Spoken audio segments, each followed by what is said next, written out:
4 5. And that's really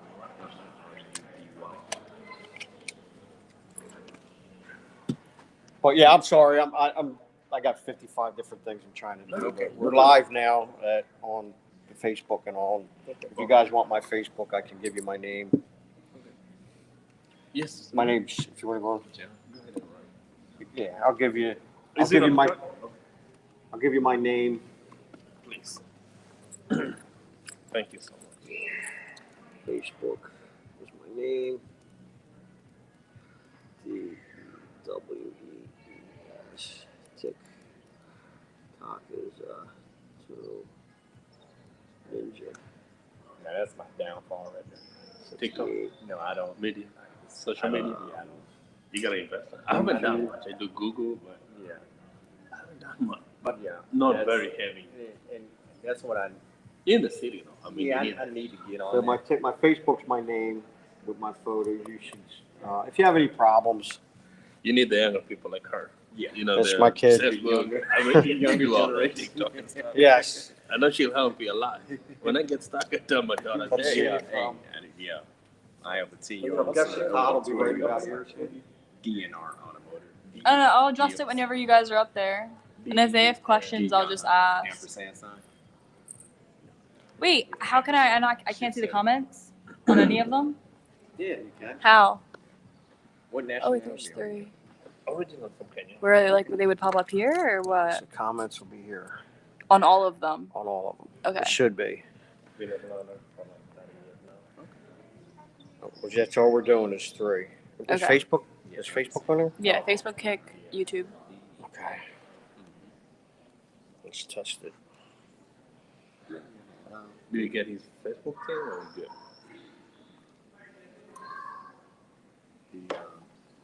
The heavy is real nice, man.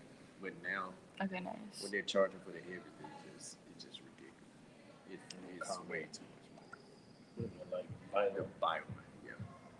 When I bought my first heavy, I paid Now you should see. I just commented. Now they're like $350. Okay. Okay. Perfect. Let me try. Well, Oh, Facebook, yeah. TikTok's not going to be on there. Especially the retailers. Oh no, that's ridiculous money there. I'm $1 million, not trying to do they that. got it. Yeah, they started. I'm not trying to. I mean, it's to each his own. You know, if you But want I to mean, be the whole thing with I Alana, don't you're know. not picking stuff. I mean, if you go Yeah. to where there's a So, okay, recovery so and all that, that's YouTube. most of these is a truck that was driving, and now you broke I down. don't know how we comment. So, I mean, you're not really doing a lot of. trip. What they call it, trip. Okay. That's on when you're doing the highway, you're doing the call.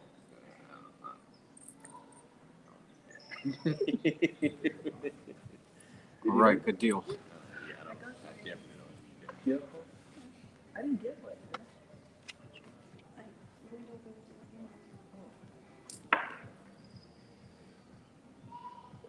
It's like stuff too, right?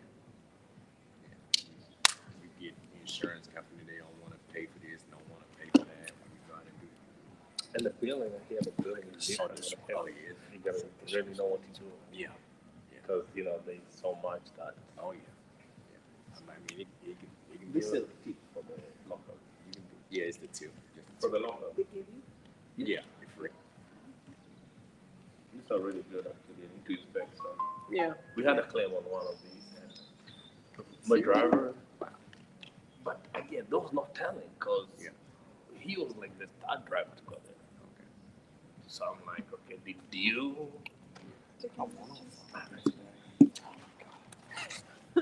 I know. Well, I mean, like I tell my guys every morning, man, take your time. We're not in a hurry. You know, some people they do their business so everybody gets hurt.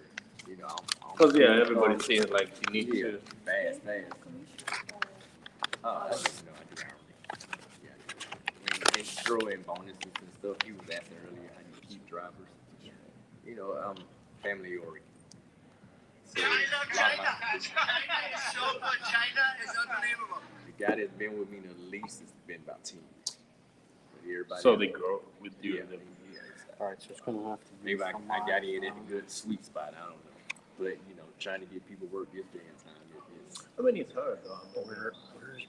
No, I'll be calling you, but I need something. yeah. You're not going to use Sometimes my I get in the ink. No. phone. you get to a point where, and I keep believing, it's not about competition. Yeah. There's so much on that side. Yeah. We can Yeah, it's money out for collaborate. everybody. Yeah. I mean, you can have something I can do. I mean, I'm like, yeah. And sometimes I get people calling like, hey, But Can you that, do I a don't light real have, quick? I don't have Huh? the equipment. Can I use your They light have real a call. My light? Flashlight? I don't know. yeah. Because I don't have pictures of this one, but. That's that becomes Put it, like, U.S. behind me? individual. What are you doing? You know, I tell people all the time. Actually, you can no. make all the money. Come on, let's Yeah, do yeah, this that's later. good, I that's gotta good. get this Share shit with set up. somebody else if you can't do it. If you're on that side of town and I know trying to get from downtown to Gwinnett is going to take me 2 hours, hey, Why are you doing that? I don't even do it.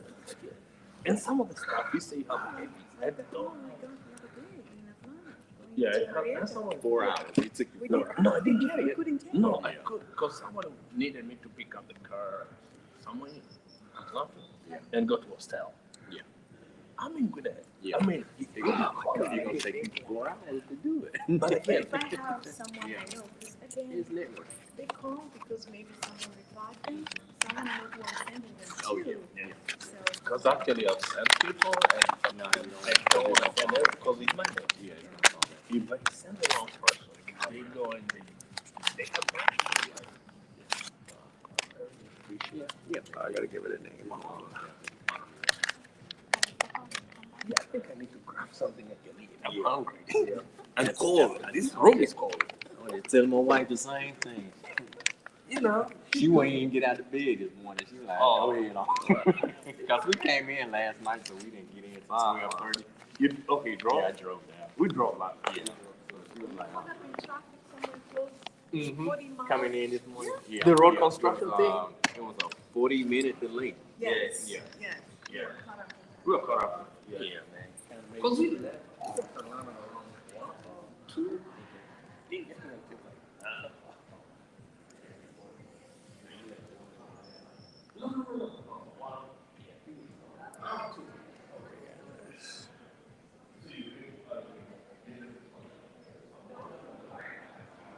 Alright, I'm gonna pee.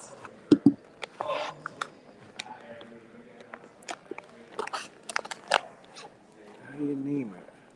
Team training, roadside safety. All right.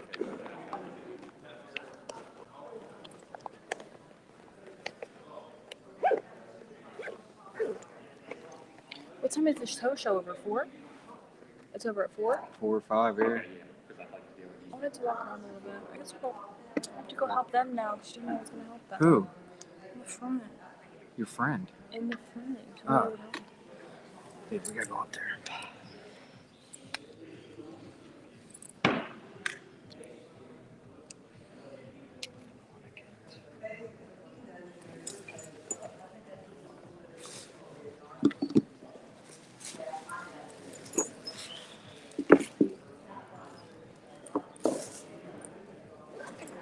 Oh my gosh, there's someone here. Hello. It says 1. And there's someone here too.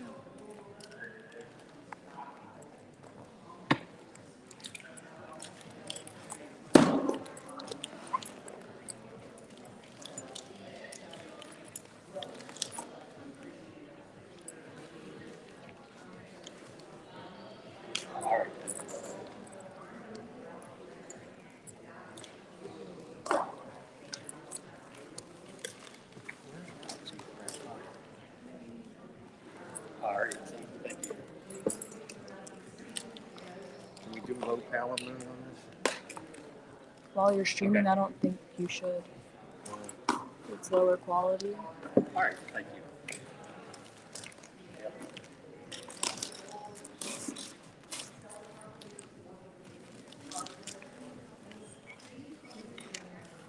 Toby's nuts. That's funny. Getting ready to start shortly, guys. About a half an hour. That's why I said I don't think you should go yet because it's in a half an hour. You know what I'm saying? Okay. It's a little too soon to go live. All right, thank you. Charging now? Yeah. Is it? Yeah. No, because it's not even on. It says that it's charging. In the corner. Now it is. No, wait, it was before. Okay, I'm gonna I'll go be using pee. that if it's good. All right, guys, we're going to be back shortly.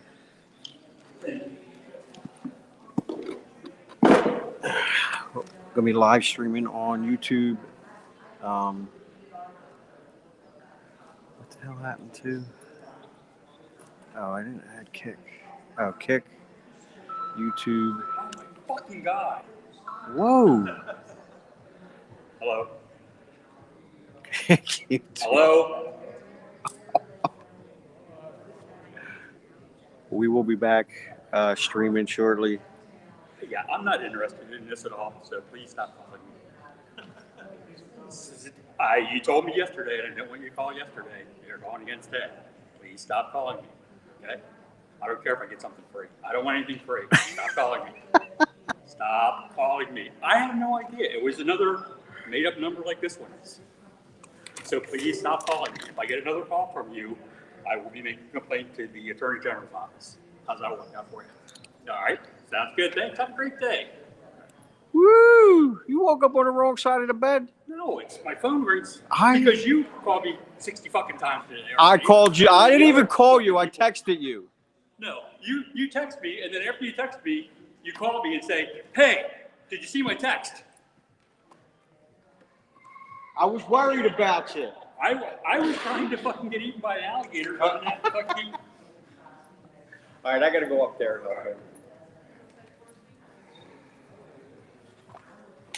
Take a breath, big guy. You know, it's just like, Oh, dude, I hate it.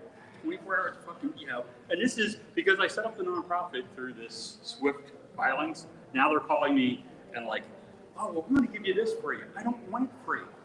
I got what I needed. I don't need you anymore.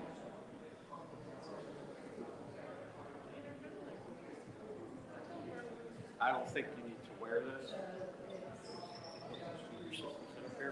Yeah, they have the wireless mic.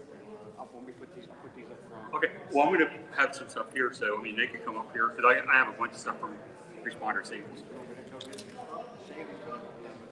Let me just go up there.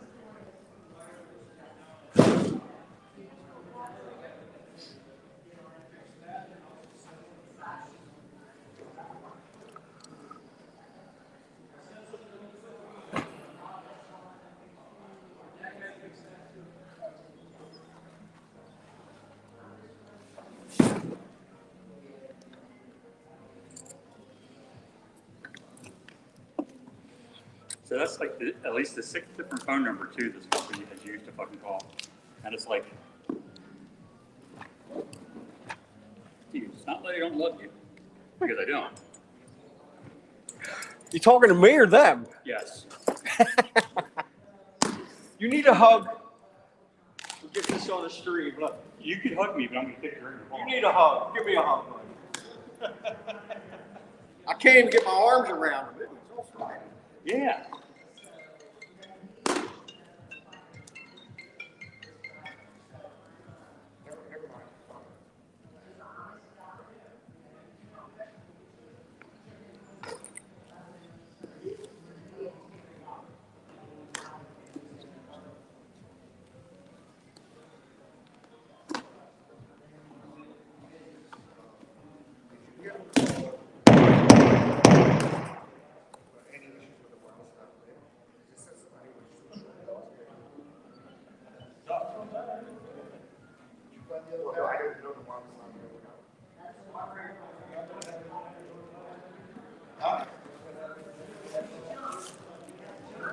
Yeah.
Just put some batteries again.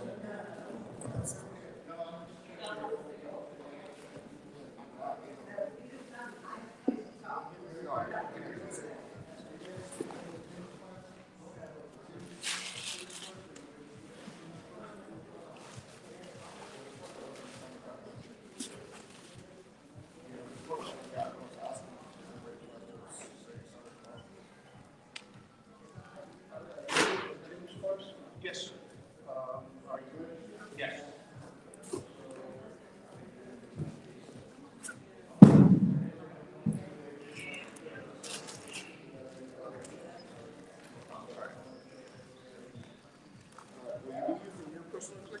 Yeah, I'll be using one of our clickers. It has the free rotation.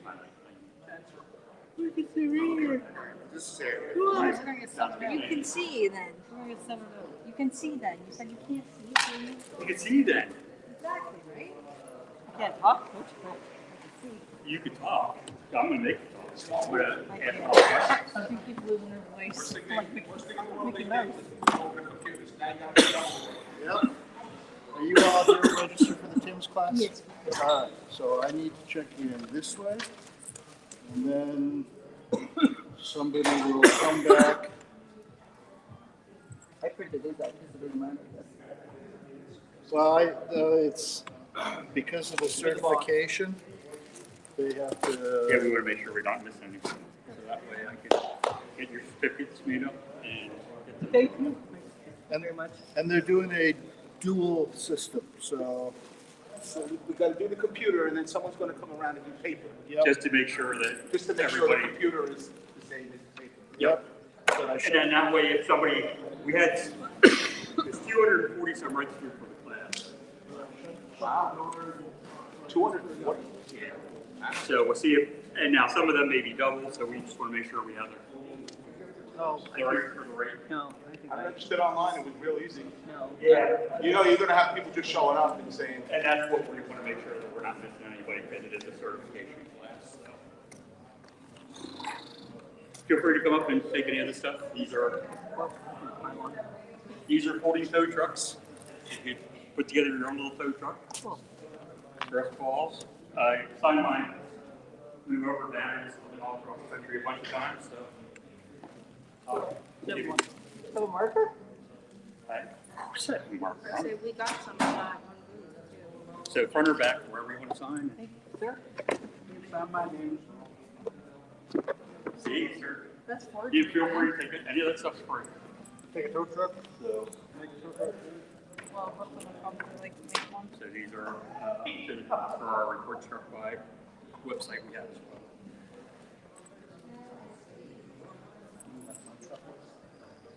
Yep. So out of the 26 people that replied back to that survey that I sent out about, 22 of them have either knew somebody that was struck or have been struck or close call. Well, my truck was stuck. Yeah. I'm a road ranger. Okay. I work at the sheriff's office. Yeah. Okay. And, In Florida. yeah, in New Rivers County. Okay. Yeah. So you guys had what? One struck? They signed yours, Jen? One- Can we just leave this in case anybody else? Yes, please. Yeah. Because on 95, I mean, that's at 15. We do the PHIs over there. First kid I towed, Baja towed, got stuck in the phone. Oh yeah. Was it, how long ago was that? Phil Smith. 2 years, some year, 2 years Yeah, ago. from Or Canada. you got the Canada? Wow. See, and I need to start. So I track all the Pennsylvania or all the United States truck buys, but I really need to track the Canadian truck buys because you know same as we are. You're getting struck all the time. So.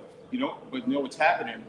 After my truck got hit by an accident, the sheriff sent out a memo to all the road guys, the road deputies, to start writing people for. Well, we got to stop waiting until something happens. I know. before we It's report always anything and start. that's my ranger. Nice. I got a programmable sign on the roof. Yeah. Nobody reads it anyway. You know what works really well? Is you take the chain and you take it and you put it 4 feet out from you, land on the fucking road. They seem to be able to pick that up real fast. No, at night, They put like extra strobes on the back of my truck just to make sure people see me.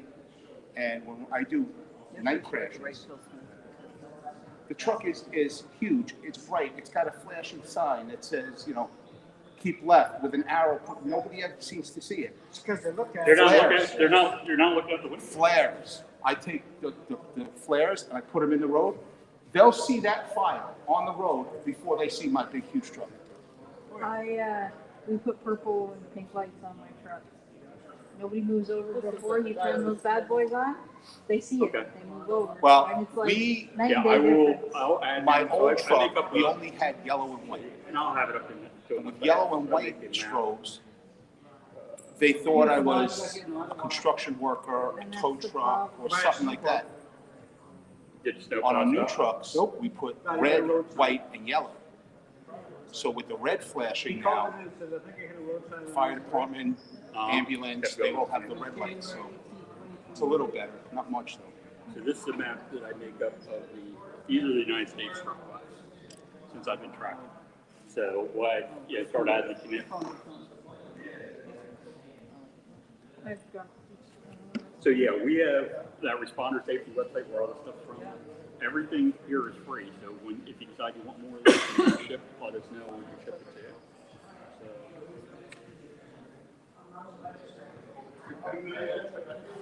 Yeah. You said that your ship is free and your ship. Yeah.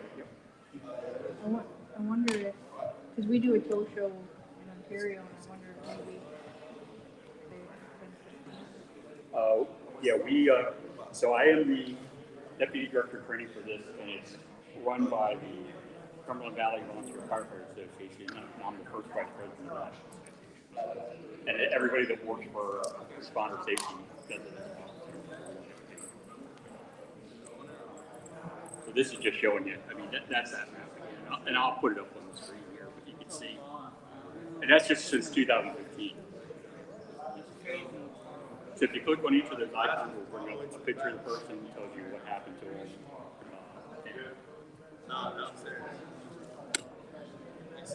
And I'll have that in my presentation. Yeah, it's a responder every 6 days. So this was a scene I saw this morning on my way to. I went down to the one of these. I like taking my life. It was 5:30. We drove down there. And, there they are, standing right here on the white line. Yes. And it's like, just begging you, no IVs, nothing. all right. No pylons out behind you, nothing. I mean, they do have one locker car. But Well, and that not locker doing wasn't there. I just, absolutely because shit all. with this, the reason why I put that locker there. So we talked about it, windshield seat size, that we'll talk about this year. I don't know what you got. It sounds like you guys are gonna sub going on.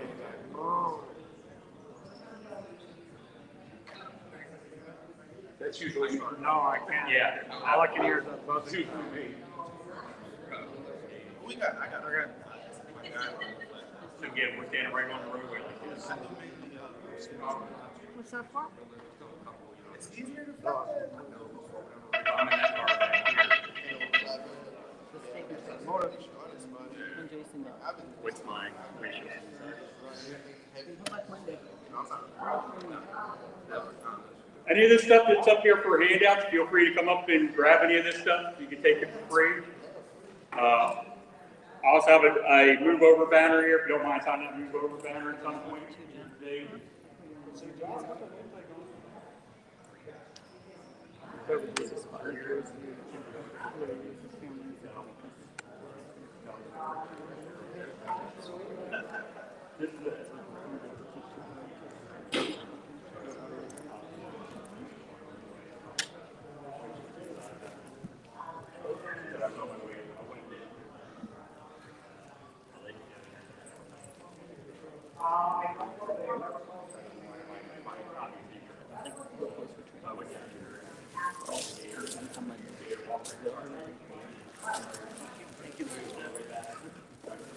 He said that. He did. He did say anything I was thinking, right? Yeah, I think that counts, right? Yeah.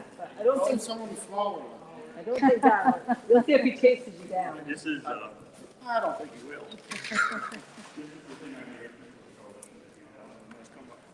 What's up with that? And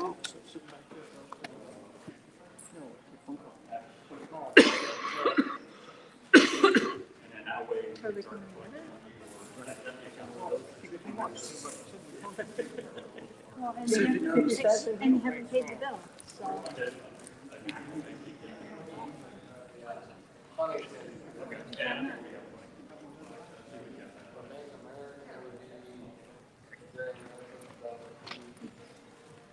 Yeah, we'll do that together, one together. I have different vendors.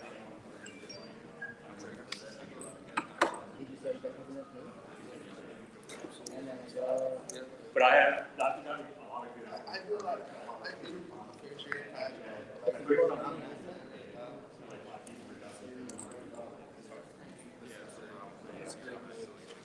Did you sign that? Okay. I did, yep. Okay. So any of this stuff that you want is free. These are folding tow trucks. So they're actually, you can take it apart and fold them. So it's a folding rollback. So we had them, they were actually designed for us as a sponsor. I got plenty more of these stress balls. So this is all paid with U.S. Fire Administration and Homeland Security. So.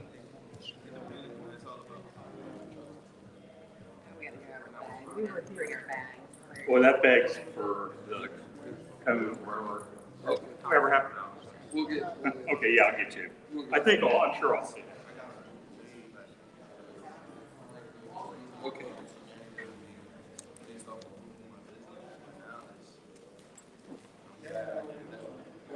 Are you guys going to the Midwest Coast Show? Yes. So I think I'm going to go there, and so Terry is going to talk about it.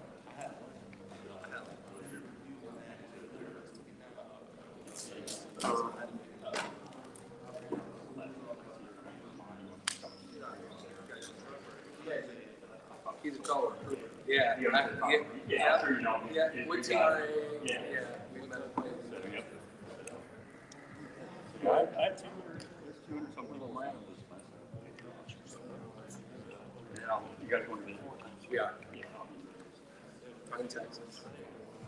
I probably won't go to Texas because I have to go to Salt Lake City for National Conference. Iowa.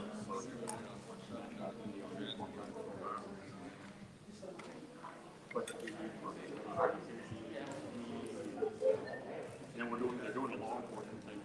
I'll give you guys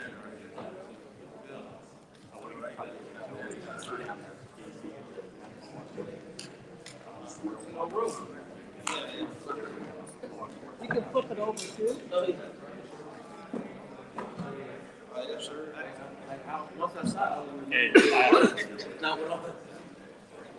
We went to that memorial. Yeah, We were in Washington.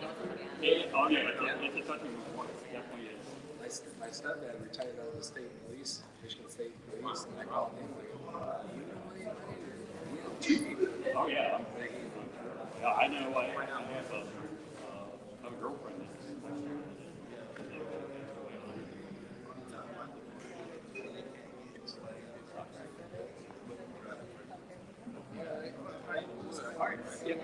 Yeah, hang out and then we'll start off. I think Mike Farmer from Washington's going to introduce me to them. Hello there, how are you? Yeah, take any of that stuff that you want. I'm in all of them. Hey, the more stuff you take, the They less stuff definitely I gotta have to carry carry the back. bag, right? So, yeah. Yeah, I saw that guy, he took everything. Yeah, that's it. Hey, there's free stuff here. If you want anything for free, feel free to take it. There's also a banner here to sign, either front or back.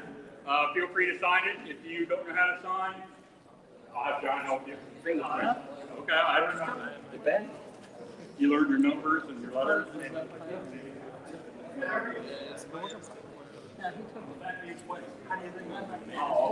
This is.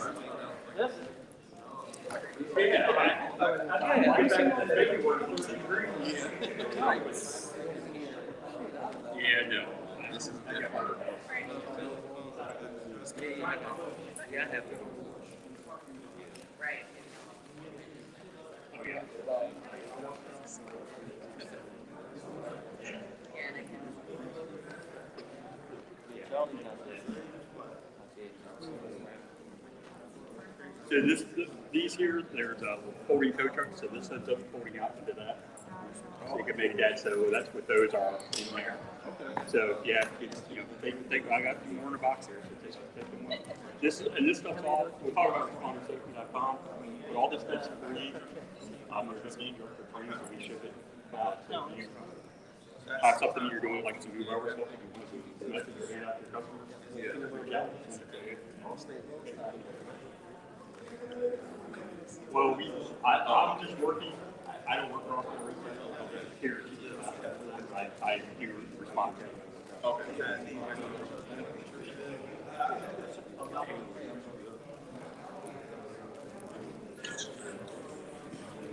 Stress balls are going quick. There must be a lot of stress in the room. How is it stressful at all?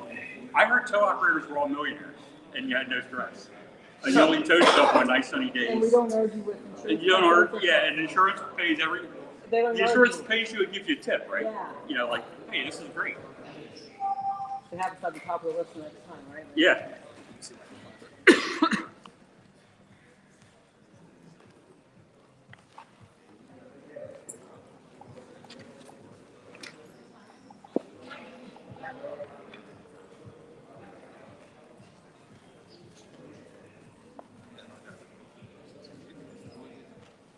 Just remember, feel free to pick on her. Oh, I will pick. It's her birthday today? It's your birthday. What are you, 25, 26? Yeah, I think so, yeah. You're my friend now, but Well, see, you know, I'm an asshole. I'm going to pick on everybody. So I'm going to talk to you. I just find out they'll yell at you, so that's. I usually would tell people that, you know, I'll ask, because I ask a lot of questions and I want feedback. If you don't answer me, then I'll just keep asking you, and then I'll just stare at you, and you stare at me. It gets real weird, real wacky. Awkward. Yeah, it's I like, I'll just like give you.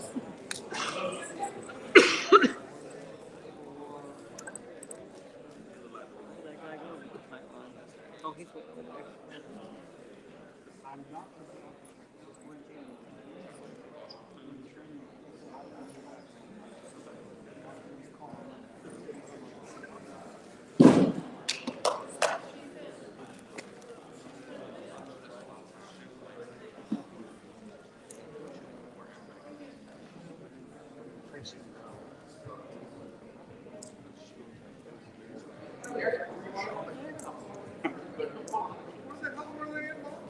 they just keep you.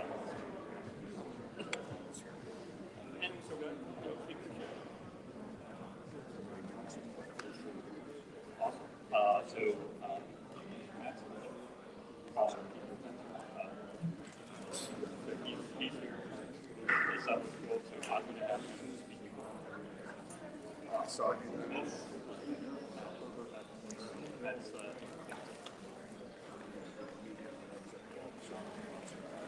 okay, yeah.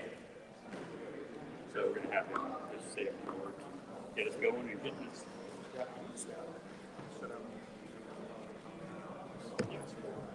If is there anything you're what I may try to do if we're able to, if you can stick around for a few minutes, try to get everybody on the Wednesday in front of the screen. Remember with that? Okay, we're good. Nutsy John. Yeah. I'm gonna go with the camera on the top. All right, sounds good.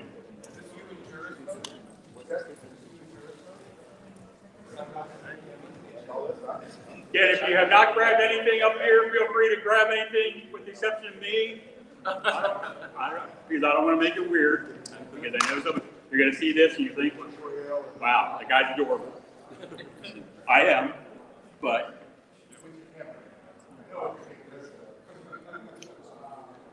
And there's a banner design up there.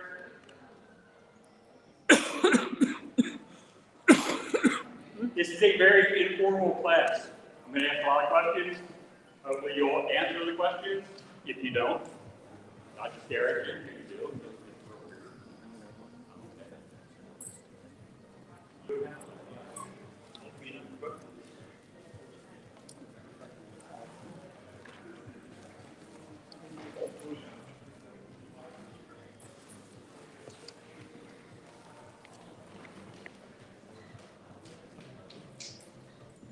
Again, there's plenty of other stuff up here. There's plenty of more stress balls. If anybody has kids, there's tow trucks that you can pull up for kids that come apart. So go over and grab some of that stuff as well. Or turkey.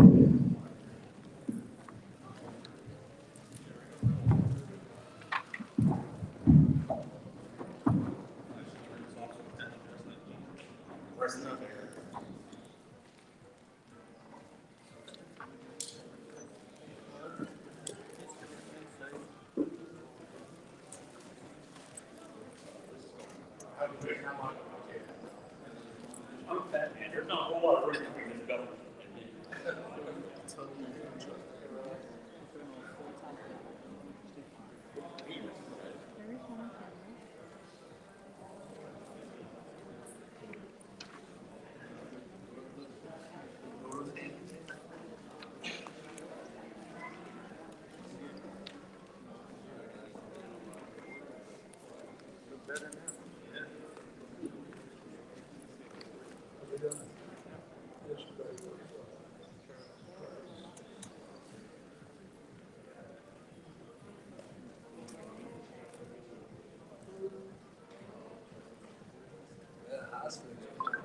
That good? Yeah.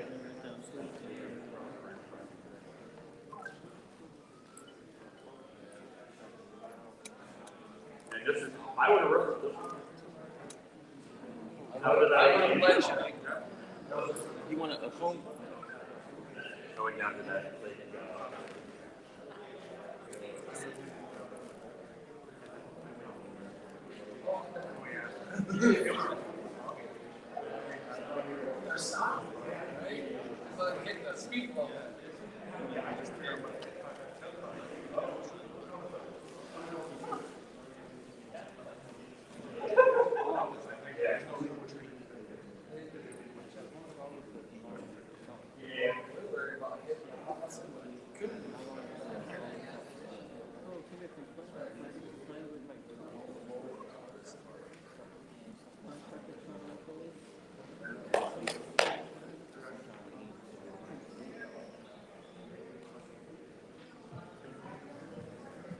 All right.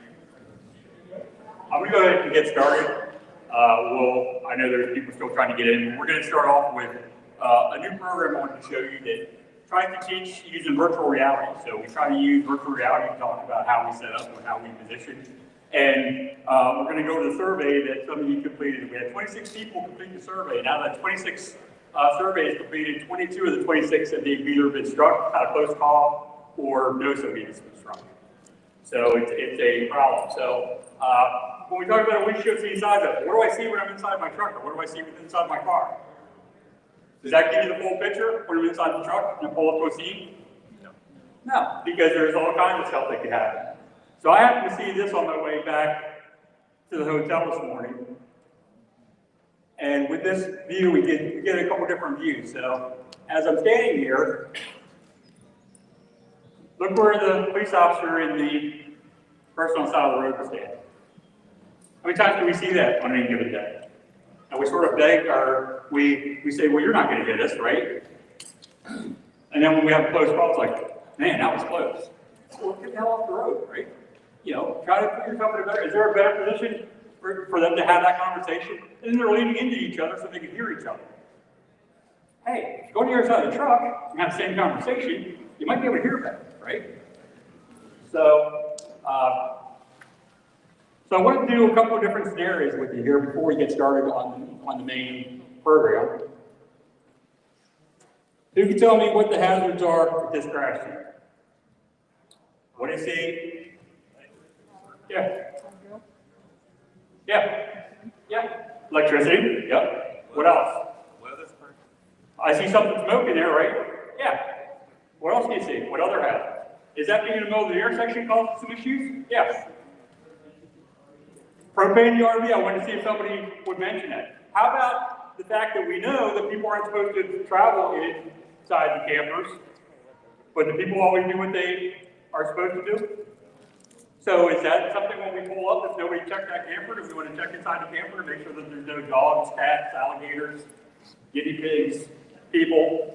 Yeah, we want to check all that stuff out. Now, does my situation change 2 years from Florida? This is going to be snow that comes from the sky, in case you didn't know what it was. I just want to make sure you knew. But once it starts snowing, does that make our life a little bit tougher out there on the side of the roadway? Does the general public drive smarter and better in bad weather? No, right? They have no idea it's doing anything because they're not looking at the windshield anyway. They're doing everything other than looking at the windshield, right? How about nighttime conditions? If it's nighttime, does that change the way things work?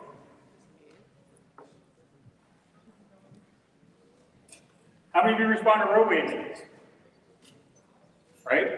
When you respond to roadway incidents, what's the first thing that's usually said to you when you pull up to an incident? How soon are you going to get this off the roadway, right? They wait to call you half hour, 45 minutes into the incident. Now, we wait to get there and rush, and then when you don't have to clean up right away, they don't know what they're doing. Well, if you would have called me right off the bat, would I have a better idea what I'm doing? Yeah. And once we put traffic into the scene, does that create a challenge?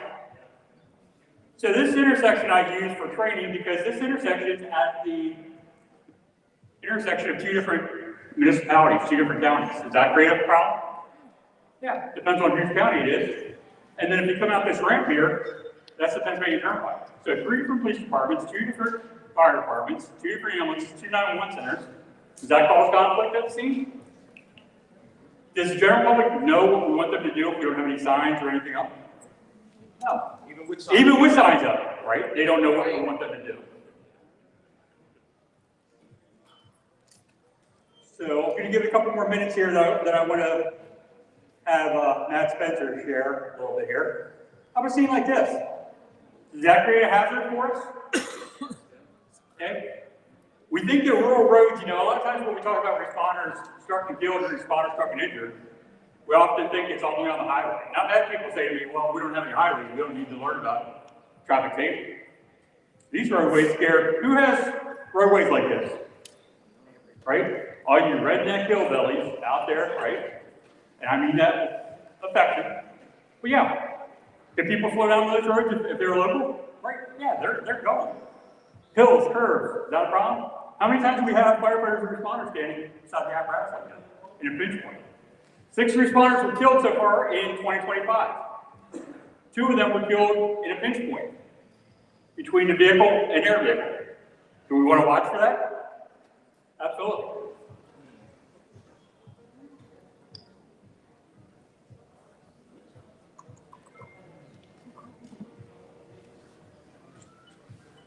Ever seen like that?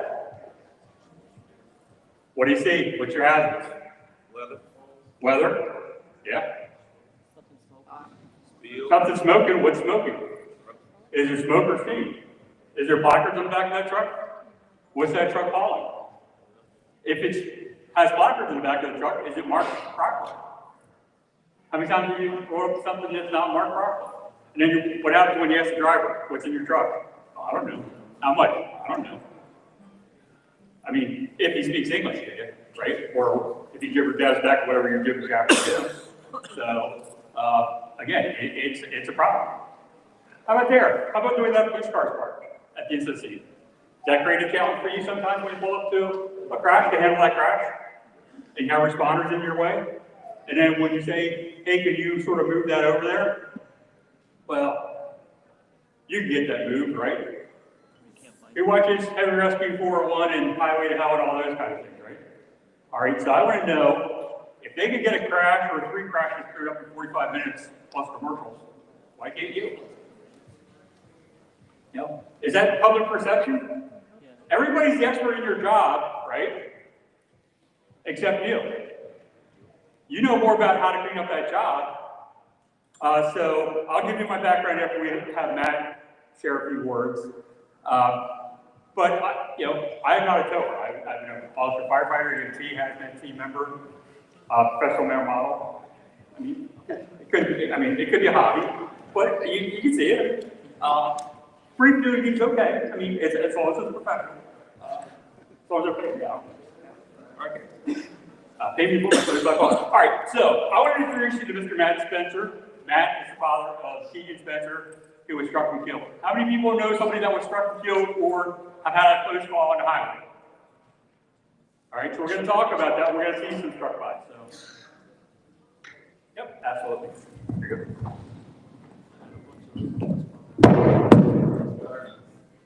We're coffee show here.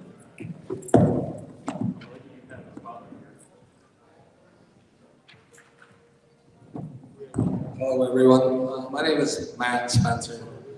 I'm from a small town just south of Grand Rapids, Michigan, and I'm a second-generation tower. My dad started his towing business when I was 10 years old, so I've been around tow trucks in the towing industry for over 45 years. Grew up around it. My dad was pretty much self-taught in the industry, and I just fell in love with it. I had my firstborn child was Keegan, and on November 4th, 2023 in Grand Rapids, Michigan, he stopped on the side of the road. We do not know why he stopped in the crossover to go from one side of the freeway to the other. But he was towing just cars from Cole Park to LKQ. He was just shuffling 2 cars on a Saturday morning. Had his 16-month-old daughter in the pickup or in the tow truck with him. But for some reason he stopped. He saw something that he felt he needed to help with. And a distracted 18-year-old speeding driver, instead of hitting the car in front of him that was slowing down at 80 miles an hour, took a left-hand turn and struck Keegan while he was 8 to 10 feet off from the roadway in the median. So it can happen to any of us at any time. Keegan was a third-generation tower. He was around tow trucks his entire life. He knew these trucks inside and out, and he knew the dangers. And for him to be killed in such a manner has just been devastating to me and to our towing community. If you want to know anything about this young man, just get on TikTok or any of the social media and platforms and put his name in. The young man was connected all around the country, and he had a lot of friends in the towing industry, and his loss has just been devastating for all of us. But the following days after he was struck and killed, I'd get up in the morning, and all I kept thinking was, what can I do 2 years ago? What could I have done to save his life? And I can't get that out of my head, and that's why I'm here today. I'm out spreading awareness. I'm working with a nonprofit in Michigan called Move Over Michigan to bring the awareness to the public. All of us know the dangers. We're towers, we face this stuff every day. We see the bad out there. And every day we continue to go out there.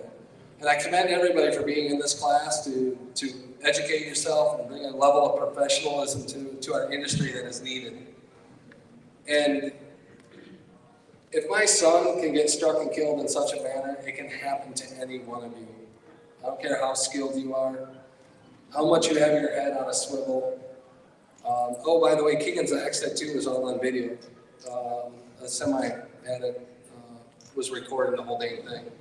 And the young man just messed up, literally took a left-hand turn and struck him. So it's just not the distracted or the impaired drivers. We got to watch out for everybody out there. So my advice to everybody is keep educating yourself.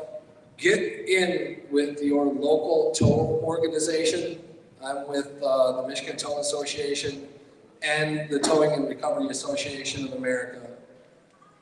There's a lot of good that those communities of towers could do for our industry, but like everything today, we're all busy, but we need to focus and get back to those organizations. They all need you, and with a little bit of help, maybe we all can save somebody else's life. So, Todd, thank you for everything, and thank you all, and be safe out there. Yeah, we're going to talk a little bit more about that. Like Matt said, he's very passionate. We need to do something now about it. your safety on the roadway. Don't need to wait till something happens. And a lot of times, like, I ask to teach a class after something happens, it's like, hey, we need a TIM class. After we had a firefighter hit and killed last year in Pennsylvania, you know, the state fire commissioner, who's a good friend of mine, called up and said, we need to do something about traffic incidents in Pennsylvania. And my response, and I had the F-bomb out there, said we need to do something 2 years ago, and you didn't do it then. So what are you going to, you know, why are you doing it now? It's like, you have the power to make it happen. I don't always have the power to make it happen. I'm going to, trust me, you're going to hear my opinion. And it's going to be a good opinion. It's going to be smart. How many of you have taken a traffic incident management course before, the federal highway course? Anyway? Okay, a couple. So my course is a little bit different. So we had a challenge of trying to get people to take traffic incident management training. And one of the ways we decided to make a change for that traffic incident management training was to put a towing spin on it. Okay? A lot of times, you know, who here thinks of towers as a first responder or emergency responder? Every hand in the room should be up, right? Nothing happens until you make it happen, right? Is that crash going to be cleared up unless you have it? And I always hate on I hate social media, first of all. I'm on social media a lot, but I hate social media because, you know, everybody has an opinion and it's always like, well, you're not a first responder. Well, is it going to be cleared up or is it disabled vehicle going to get out of there unless I go out there and take care of it? No. So we got to push. We got to make sure that everybody's on the same page. So this is the federal highway course with a towing spin to it. We created this in Pennsylvania, myself, Brian Riker, many of you know Brian, Dan Spees, a couple other people from the towing station, Sherry Ward from Morgan Towing, and we wanted to share this out. CB is my nonprofit, and I focus a lot on the Move Over Law and what we're trying to do for the Move Over Law. How many people know what the Move Over Law is in your state? All right, how many of you have talked to somebody in your state, in your town, about the Move Over Law within the past month? You should be talking to somebody every day. You should be talking to somebody every week. You should be going out and doing all kinds of. Now I tested this, it worked, now also. All right, so as we go through this course, you're going to see that gold bar on top. Right? That represents the tower. So we want to make sure that you see that, and that's a towing specific slide. You know, this class is presented all over the country, so I have a lot of stuff focused in this class for Florida, but it applies to you. We will come provide this training to you free of charge anywhere in the country, as long as you help us pay for travel to get out there. I do not charge anything for the class. I just need my expenses covered, and a lot of times I teach this class for free to fire towers, and I'm actually losing money every class I teach, but I believe in the class. Again, not state specific, but if you have any questions about your state, please let me know, and we'll try to get those answered for our friends up north, up in Canada. You have different regulations. We want to enhance the safety. This class isn't a magic bullet. Just because you take this class doesn't mean you're going to be safe, right? Because we have people doing stuff behind the wheel they're not supposed to. We'll talk about that. Again, not magic. You have to participate. Okay, I'm going to ask a lot of questions, and if you don't answer me, I'm just going to stare at you. You're just going to stare at me. Okay, get real quick. I don't care. It's like, we can be best friends, but okay. Be the voice. What do I mean by be the voice? All of you have to be the voice of change when you're doing stuff out there, right? You have to be talking about the Move Over Law. We're having 50 states in the United States, plus the District of Columbia, so we have 51 different Move Over Laws. Do you know what the Move Over Law is in your state? And do you know what the Move Over Law is in the states next to you? And all of them say something slightly different. So we're working with Matt, we're working with some others to try to have a national standard. And it's an uphill battle. We just started a new nonprofit after. Good enough is the enemy of your best. How many of you have done a job somewhere and got done and said, is that good enough? Anybody do that? One honest person. 5,000 liars. It's okay, I'll call you out there. In 6th grade, I turned a history paper to my teacher, Mr. Blasky. I went to Mona Hershey School in 1976, turned that paper and said, is this good enough? He handed it back to me and said, is it your best? I said, no. And he said, good enough is the enemy of your best. 1976. Now, I know I look like I'm 28, spry, chipper young man. I feel like I'm 85. I act like I'm 3. So I'm somewhere in between. But who takes safety shortcuts?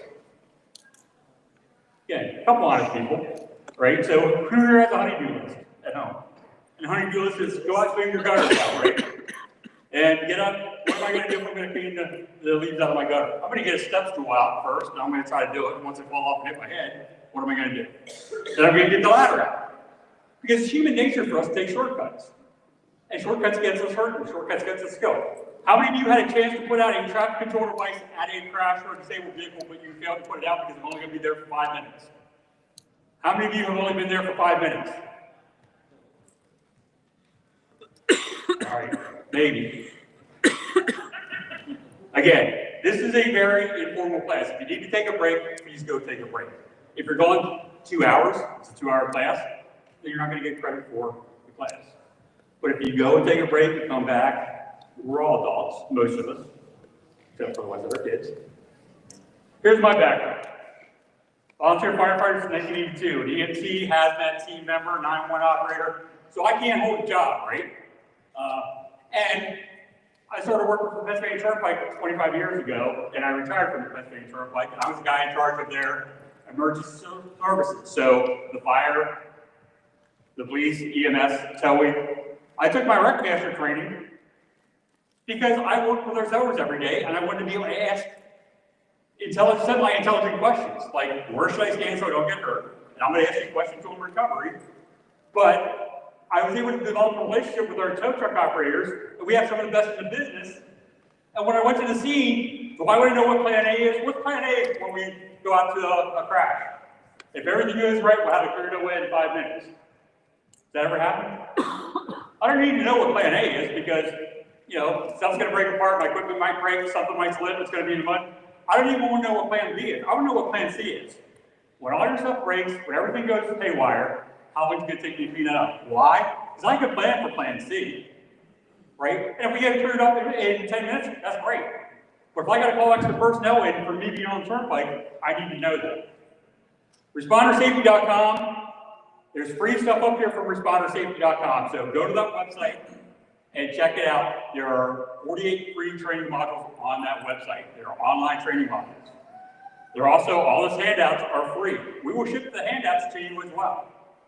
Okay? There's a lot of stress because everybody's taking the stress balls or whatever. So, and again, so go to that website, and we'll talk about that website as we go through the class. Team Heroes is a nonprofit that I started after I retired from the Turnpike. I now work for Jacobs Engineering, and Jacobs lets me come out and do these classes.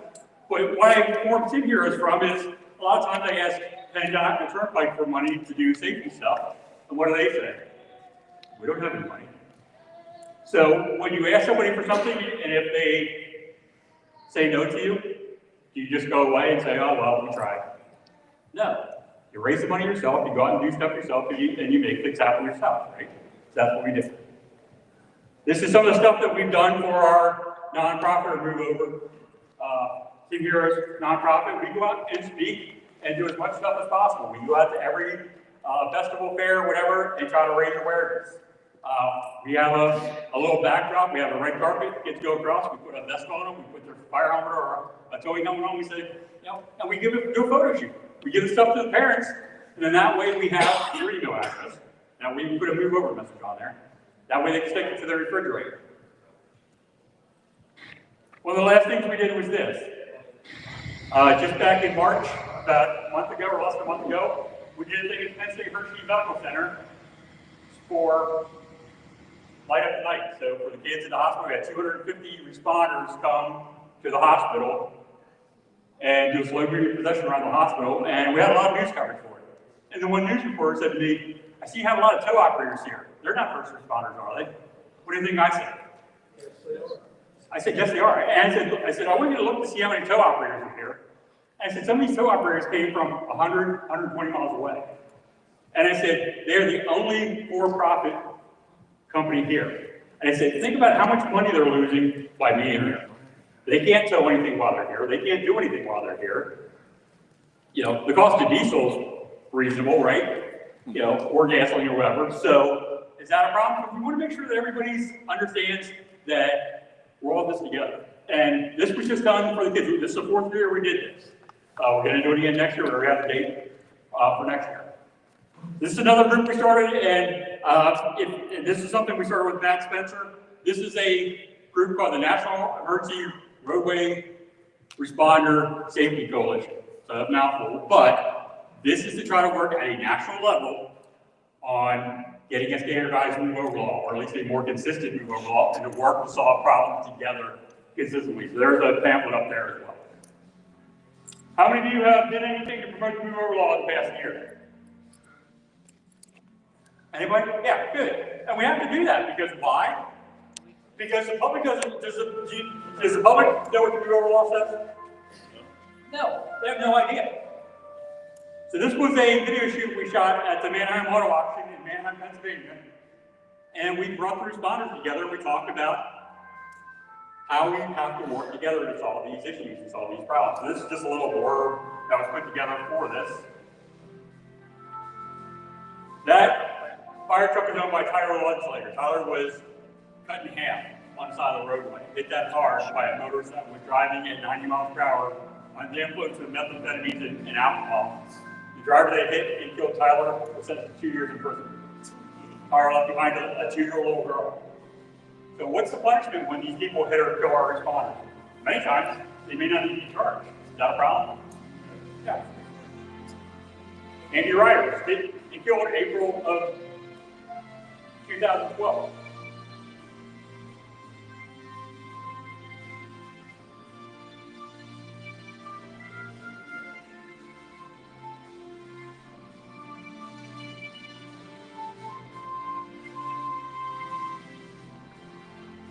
Sergeant Bob Demas right there at Pennsylvania State Police Trooper, he was hit and killed, or hit and injured on the side of the roadway, permanently handicapped. Just trying to do his job.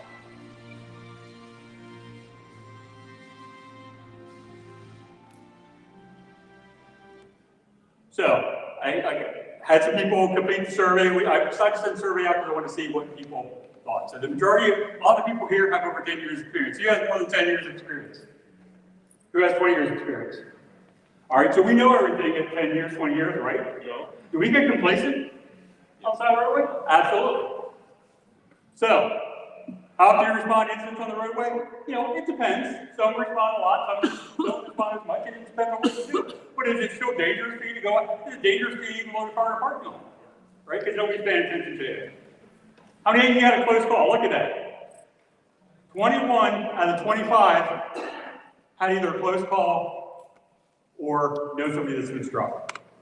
Okay, I have cards up there for a website or a report struck by.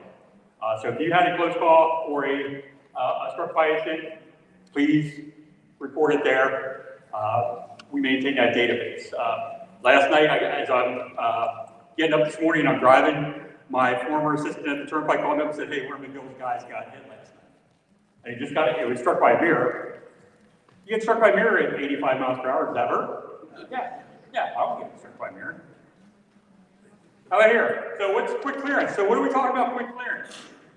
So quick clearance, what do you mean by quick clearance? Is after the crash is investigated, after the patients are loaded and moved away from the scene, after the hazards are mitigated, then when the scene's turned over to you, you safely, rapidly, and aggressively open up the roadway.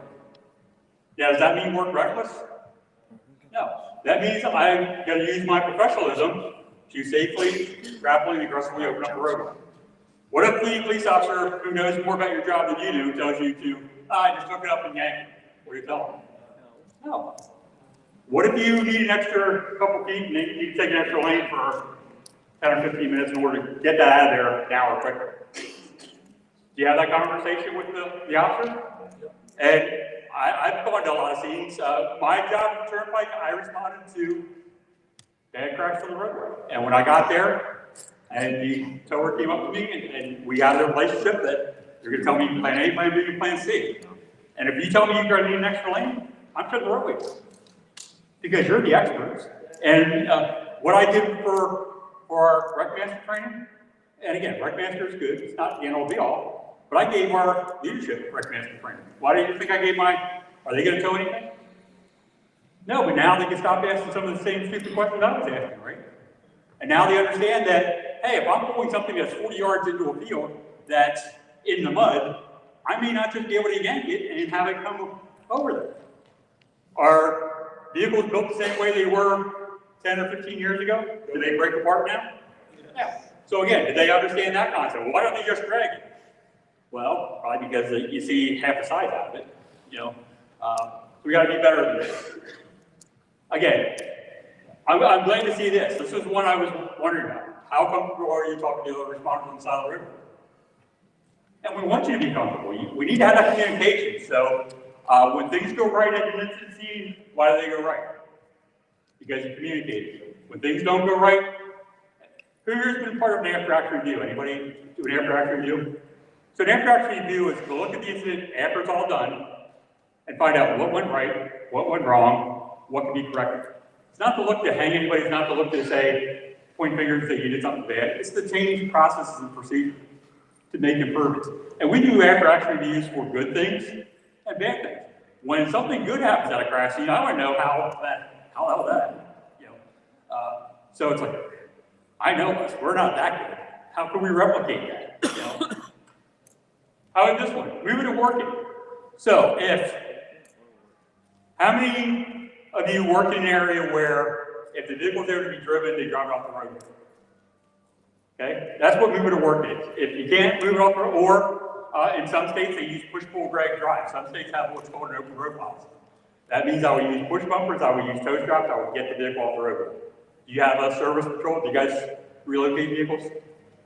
There's states that have that. There's other states that don't. On the turnpike, we use quick clearance. We push, pull, drag, drive, get off the roadway, and clear the lane. Right here. What's our biggest concern out there? Moving traffic, distracted drivers. Who here, other than me, is a D driver?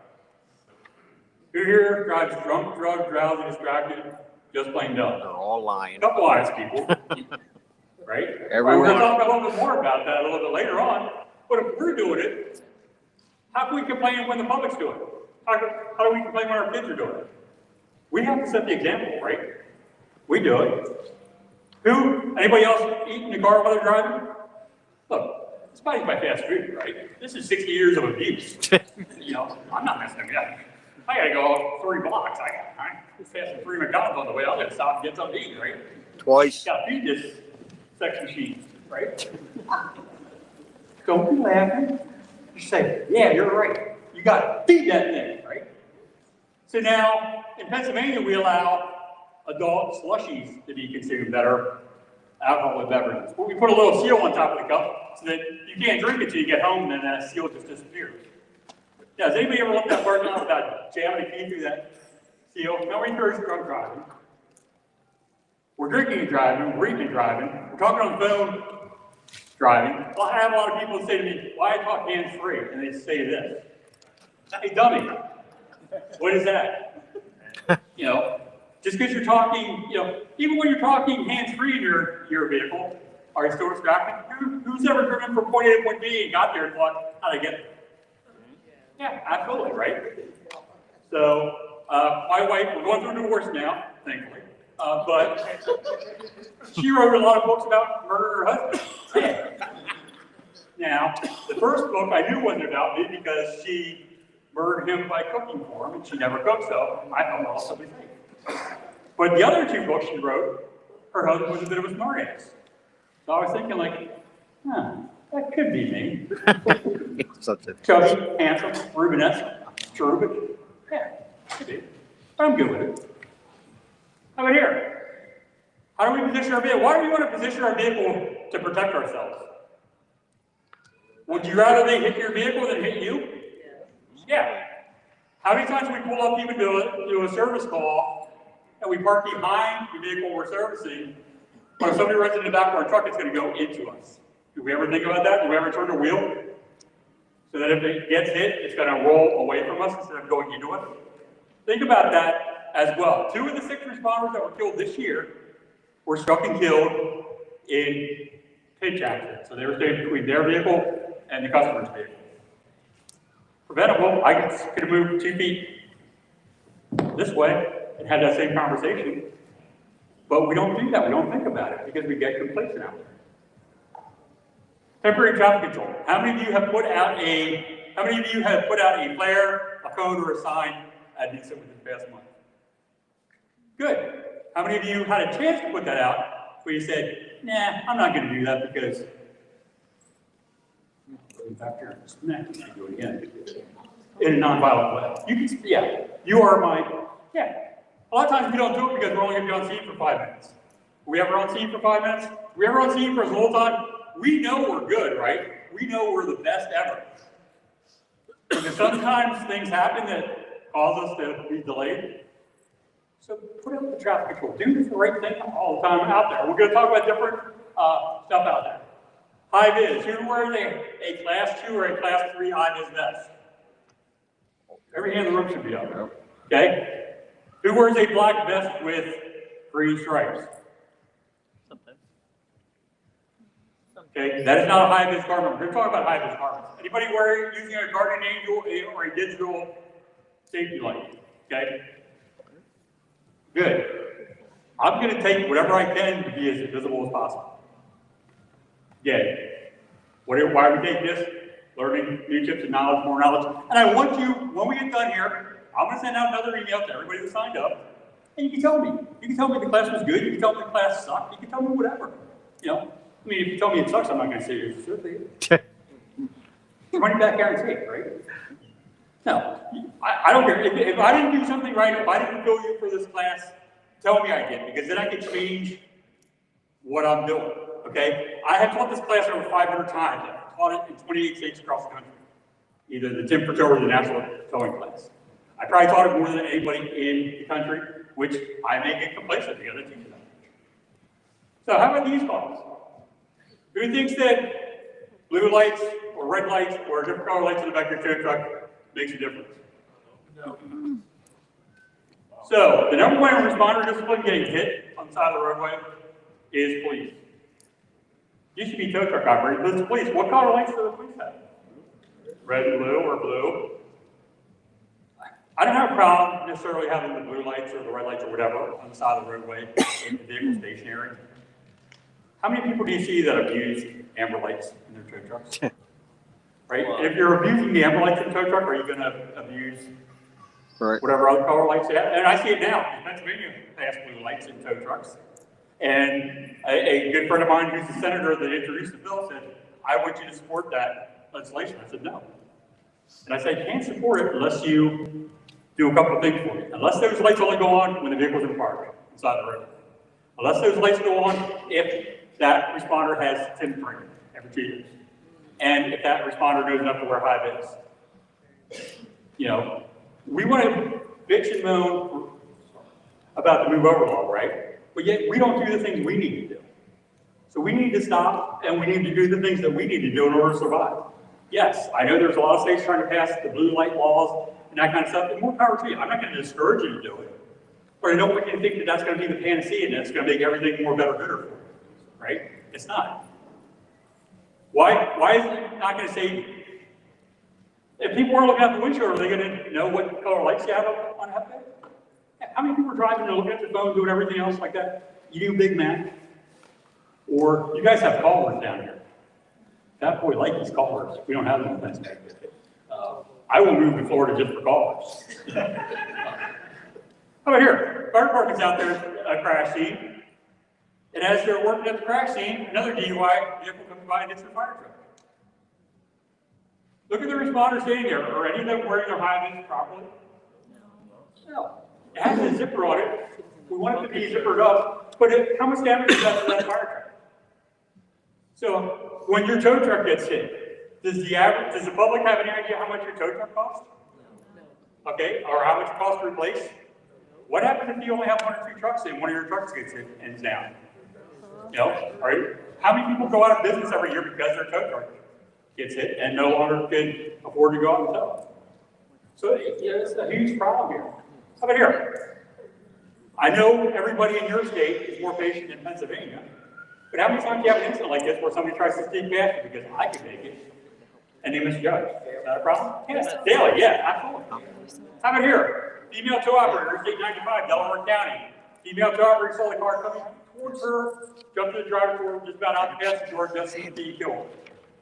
1 year later, the same towing company, Interstate 95, Delaware County. This was the case where the customer from this vehicle wanted to go back out and get something out of their vehicle. Do we let people go back to their vehicle once we have them in a place of safety? No. Okay, so the tow truck operator said, yeah, go ahead, go get it out of your vehicle. And while she's doing that, she ends up, that driver got hit and killed. Okay? We have to watch, we have to sort of take charge of the people out there. How many of you, when you're wearing your high vis, put it on before you get out of the truck? Or how many people stand on the side of the road putting it on? We got to put it on before we get out of the truck. You know, once you get out of the truck, you get sort of tied up and get a little bit busy. Yeah. This one here, Pennsylvania State Police Trooper, was wearing a high vis vest. Probably one of only 3 troopers in my whole entire emergency service career wearing a high vis vest. In fact, I did a training class for the Pennsylvania State Police and I had the colonel in the class. And I said, Colonel, what's wrong with this picture? And he said, well, nothing, they're doing traffic safety details. Okay, but none of the troopers are wearing a vest.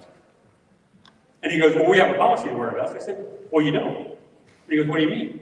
I said, if you have a policy that you don't enforce, you don't have a policy, right? So if we're supposed to wear a vest, we don't wear it. So this trooper was directing traffic, got hit by a motorcycle, and the guy on the motorcycle was under suspicion, had warrants on him. But at the time, he said he suffered minor injuries. Hospitalized September 8th till November 23rd. He's still off work over 2 years later. Probably never going to go back to being a trooper again. Because how many times do we have people hit and injured that we forget about? You know, what happens when we have some tow operator hit? Who's been to a tow operator funeral? Or did the light up night or did the ride for that, right? We honor everybody for the ride, which is great. But I want to do the rides for a good reason, not because somebody passed away. Okay, I'm tired of seeing all these processions for somebody else. How many of you seen this video? That's John Langazzetti, Ladies Towing, out of New Carmel, Pennsylvania. I know John. I know his boss. So after this video, after this happened, that same day that this happened, we watch again. They had traffic control set up here. They had, John saw the vehicle coming towards him and took off running. What that doesn't show is John had the customer in his truck. Okay?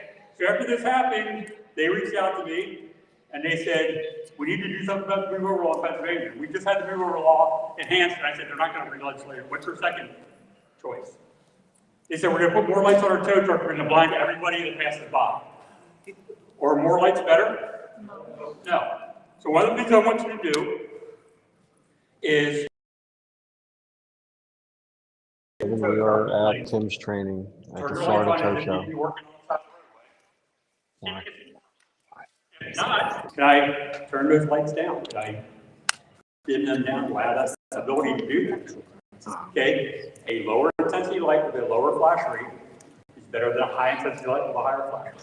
What I did for these guys is I brought a light, a couple lights out to their shop, and we put the lights on just where they said they wanted. And then we put that person in high vis next to it. We said, can you see them? Well, no. Well, then how's that going to help them?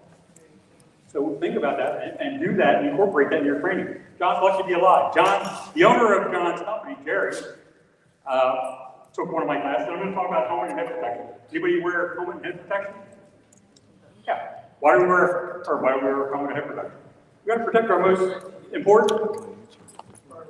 Yeah, absolutely. There are many injuries you could recover from, but a traumatic brain injury makes it a little bit tougher, right? So Jerry called me up probably about 6 months ago, or texted me about 6 months ago about 11:30 at night. He goes, I want to thank you. It's okay. I'm wonderful, so I mean, it could be one of many things it's called to thank you. But he said, you saved my life. I said, okay, what happened? He goes, I was out doing a job and I got thrown 14 feet in the air and landed on my head. And I was wearing a Team Wendy helmet, you recommend it. And he said, if I would have been wearing that helmet, the doctor said I would have been killed. I would have been killed instantly. He goes, but because you are so passionate talking about helmets and head protection, I bought a helmet and that saved my life. So you guys, I want to thank you. Okay? Is your noggin, how many times when you're loading up a vehicle or towing something or changing a tire, you hit your head? Look, if you want to know about head injuries, look Look at John. Listen, John don't be hating because Mickey Mouse fired you from SeaWorld. Mickey doesn't control SeaWorld. I know that. And I could have got the job if I wanted it. I could swim gracefully. We can't, we joke around and we do this stuff, but, your body can recover from a lot of stuff. There are responders that have been hit 20 years ago that have never woken up from a coma because the family's waiting for them to heal up enough to wake up. And they don't want to lose the hope.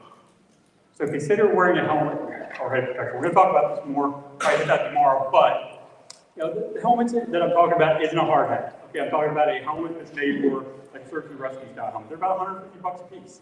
But they stay on your head, they're comfortable, and it protects your noggin. That's what we're trying to do. How about here?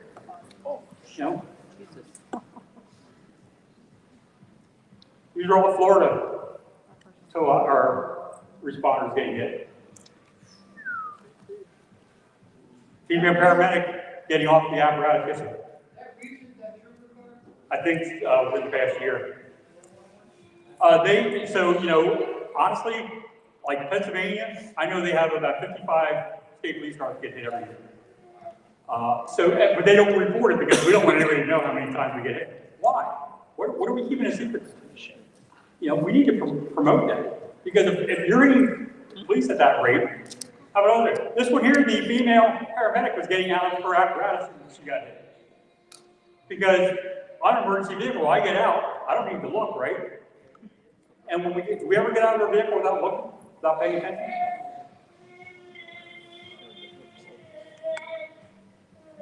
So, one of the things you need to do is educate your community about the cost of your tow truck, the cost of your tow vehicle, and the fact that, hey, if you hit me and injure me, I may go out of business. If you injure or damage my tow truck, I may go out of business. And I'm not asking you for charity, I'm not asking you to buy me a tow truck or anything, but I'm asking you that my life's just as important as your life when it comes to the day-to-day things, and we need to stop and do better. Oh, this guy here, who saw this video? Yeah. Do we want to talk to our customer and tell her why we're doing what we're doing, or maybe, put ourselves in a better position? Yelling for her, and I'm sure he can't get out of his tow truck because he's right against the barrier. We have to do better. We have to communicate with our customers as well. So he's waiting for somebody to come out there. How many of you have called for a police? Yeah, John. So what I do in a situation like that, I'll do a drive-by if it's, or I know it's in a bad situation. I will call the customer and let them know it's a dangerous situation that we have to call state police up to back us up and charge them. It's the going rate we charge is $25 every 15 minutes after the first 15 minutes. And if they deny that charge, then is it worth you guys going out there? Some of you are on commission for $30, $40, what you're going to get out of a $100 tow? No, it's not. And if you're working for a company that just wants the money and not worried about your life, then you guys need to find another company. How many of you have called a police officer or called somebody to provide safety for you? Okay, have you ever been turned down? So the one thing I want you to do is if you are turned down for whatever reason, document it. Put it right there on the bill. Call for such and such. Who knows the name Michael House? January of 2018, Michael House was servicing a vehicle on the Schuylkill Expressway going into the city of Philadelphia. On the side of the roadway is a rock face. There's nothing on the side of the roadway. There's no way to work on the passenger side. He has to work on the driver's side. Behind Michael was another rollback record providing safety for him. And after Michael got hit and killed, an OSHA investigator called me up that was in one of my classes previously. He said, what could they have done differently? I said, what did they call for state police assistance? Well, no, they don't want to get yelled at. Did they call for PennDOT assistance? No, they didn't want to get yelled at. Did that other guy provide safety for him? No, they didn't want to block the lane because they don't want to get yelled at. So let me ask you the question. How much do you think Michael House's wife's yelling right now that her husband was killed over a tow call on the side of the roadway, disabled vehicle? We gotta, we have to do the right thing. And I don't care if you call 100 times and somebody doesn't come out to help you. Keep calling.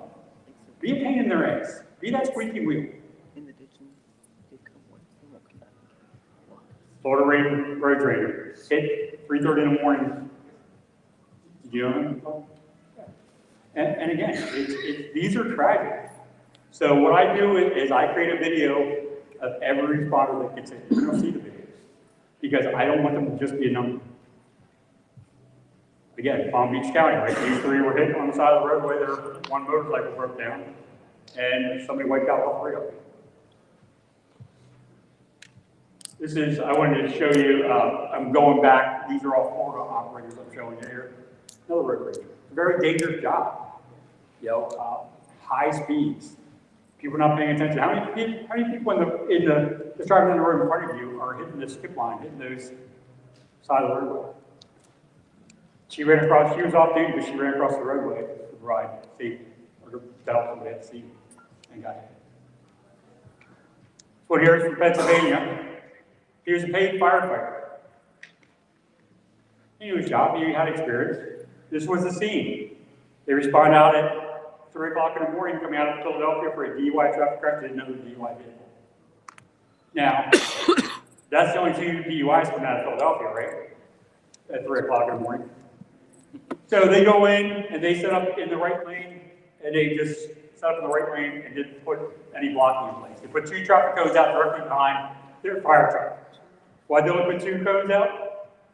Because you used to have 5 and one got hit and they only had 4, and one of them got hit and only had 3, and one of them got hit and only had 2. And one of the firefighters on the scene there said, I asked the chief if we should buy more traffic cones, and he said, nope, we're just going to get it anyway, we're not going to buy any. Is that the right attitude to have? If they're hitting your cones, what hopefully are they doing to you? I hope they're not hitting you, right? Very dark section of roadway. But all the firefighters were standing at the incident scene with their back to traffic on the shoulder roadway. How many times have you passed by a crash scene where all the responders aren't paying attention? How many times do you see tow operators not paying attention on the side of the road? You know, we have to make sure that we're paying attention, face traffic, and hopefully, you know, someone will see us over there. Jim Coral, in 50 years in the towing business, in Pennsylvania legally, you cannot send the tractor and trailer together. You have to separate them. So Jim responded out with his son on a Sunday afternoon to a disabled commercial vehicle, tractor trailer. They pulled up on the ramp, they're separated. Another truck comes up the ramp, sideswipes them, pushes the truck and hits and kills Jim. Preventable crash? Absolutely. Trooper Mack and Trooper Siska. They were struck March 21st of 2022. Trooper Mack I had known 3 or 4 years before this crash. Trooper Siska I met in January of 2022. Trooper Siska was also the local volunteer fire chief. And I did TIM training, I did this training course for them. And he said to me, the last thing we joked around about, he goes, how dumb am I? And not only respond out as a volunteer to do this, I'm also a Pennsylvania State Police trooper. That is out on the road. So this is the scene where they were at. What do you notice about that scene there on that photo on the right-hand side? An elevated roadway. How many of you have an escape route? How many of you, when you step foot out of your truck, before you step foot out of the truck, where am I going to go when something happens? Not if something happens. Every hand in the room should be on. So if you don't listen to anything else I say in this class, where's my escape route? When I get out of the vehicle, where am I going to run? Where am I going to jump to? Where am I going to go when something happens? Do I have, if I'm on an elevated roadway, do I have an escape route there? No, because if I jump, where am I going to go? Into oncoming traffic. So what happened here is they pulled over a female for a DUI traffic stop. As they go up and make contact with her, 20 seconds later, after they make contact with her on the traffic stop, they get a call from their dispatcher saying, we have a male walking demo, Interstate 95, near Lincoln Financial Field. Anybody here Philadelphia Eagle fans? Now, if you know Eagle fans, they're crazy, right? You're not playing with full deck. John is sitting down right now. So you know you got to go help them because I'm a skilled long suffering skilled. But you know the challenge is, you know, so we have to clear that traffic stop to go get that male out of the middle of Interstate 95 so they didn't get hit. This is the way they came and they parked their vehicle. Is that a good way to park? They jump out of the car, they go across the Jersey barrier, they get the male, they walk it back to the front of his vehicle, and they pat him down. As they pat him down, They go to put him in the back of, behind the driver's seat in the back. As they're walking around to do that, the female that they had on the traffic stop with that DUI came by and hit him and killed all three of them. Oh, Trooper Sisko's thrown 138 feet, Trooper Mack was thrown 163 feet. The bodies were unrecognizable. Unfortunately, one of the troopers that responded to the scene, that was friends of theirs, he committed suicide a year after this happened as well, because he could not handle the impact of seeing that. So I want to talk to you all about responder mental health as well. We see a lot of stuff that we shouldn't be seeing. So if you need some help, get some help. And don't be afraid to ask for help. The female that hit and killed them got 15 years in prison. She was charged with murder. How about here? This is a road service technician, so they're not a tow truck operator. We track them separately. But where that trooper car was earlier, that's where he was hit. So he's there servicing a box truck on the side of the roadway. Behind the box truck was a PennDOT Safety Service Patrol. They used to be sponsored by State Farm. They're no longer sponsored by anybody, but they only work limited hours. So it was 10 minutes of 9. Their shift ends at 9 o'clock. So as soon as the service truck pulls up, we're out of there. We don't get overtime. Zoom. We leave. As Jeff's servicing the vehicle, he gets done clearing up the scene, packing up his tools. A pickup truck, full-size pickup truck, comes across the bridge. Pickup truck hits the back of the box truck that Jeff's working on, which pushes into Jeff's service vehicle, which pushes into Jeff, killing Jeff. The driver of that pickup truck coming across the bridge was the local fire chief, volunteer. He's also a church deacon. He was also a 21-year police sergeant of the municipal police department on his way to work. He's not impaired. I have talked to him numerous times about the incident because he's reached out to me and said, I screwed up. And he goes, I normally never text or drive except for that one day. And he goes, my wife had a doctor's appointment and she wasn't home before I left for work, so I told her to text me and let me know how she did. So when she texted, I reached down to see what she said. And when I did, I hit the back of the box truck. I rode East Drive 1,000 times. Just that one day he made a mistake. And he goes, I ruined Jeff's life, Jeff's family's life. We all know somebody that's been hit and you don't get over it, right? A lot of times the families have lifelong problems because you celebrate every anniversary, every birthday, and it's a sad celebration. So we have a report struck by database. These cards up here are cards to remind you to put this stuff in the report struck by database, www.report struck by, so feel free to grab these cards as well. It's a voluntary database. How about here? How about self-driving cars? Do you have any of these in your area? And I'm not talking about Tesla, I'm talking about the Waymos. It was the other. This was a GM car, and the car did not know enough to turn its headlights on as it's driving down the road. Now, it's self-driving, but it can't turn its own headlights on. Is that a problem? Yeah, a little bit of a problem. So the car drives away from the police officer because I don't know what to do. So what if you're coming to tow that car? How do you disable it so that it's not going to drive over you? Is that a problem? Yeah. They're no longer allowed to test those vehicles in California because of they ran over some fire hose, they ran through a crime scene, they ran a couple of things so far. So we want to talk about the dangers of working near traffic, define what traffic incident management is. So we've been teaching this class in the United States since August 2012. And again, if you talk, who's from Canada? I was asked to teach a class. How close is Ottawa to Toronto? Is that a pretty good distance? Okay. Hopefully I will get up and teach class because he keeps asking me if I'll come up and do it. And I'll teach class anywhere because it's the same information.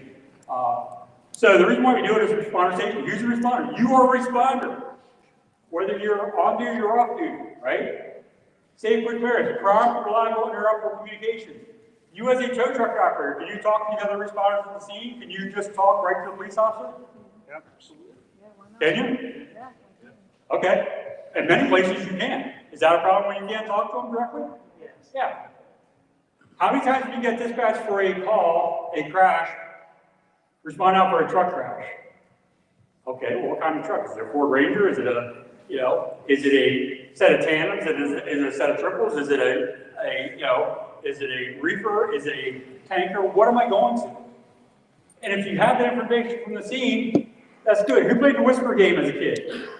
Where you relayed something, and as that gets relayed from person to person to person, the story changes. Do you ever do that? Now we're relaying from your truck to your dispatcher to the 911 dispatcher, 911 dispatcher to the person at the scene, and then going back again. Is there sometimes a communications issue there? There are some very, very, very good dispatchers in the world. There are some very, very, very not so good dispatchers in the world. And I say this as a person who trained dispatchers for a number of years. In 2002, I actually worked for the FBI and Secret Service at the Salt Lake City Winter Olympic Games for 45 days right after 9/11 happened. And it was scary, but hopefully we took this security seriously because stuff happened. But so these are the Pennsylvania training numbers. So look at your state and see how many responders have been trained.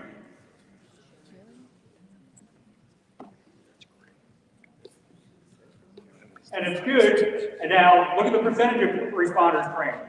So in Florida, we trained 40.2% of our responders. Is that good that 40% of the people are on board with this and the other 60% aren't? Okay. Pennsylvania, we trained 66%. And you know, we have some agencies are celebrating. Yeah, we have 66% trained. Well, that sucks because we saw 34% not trained. And you know who's part of that 34%?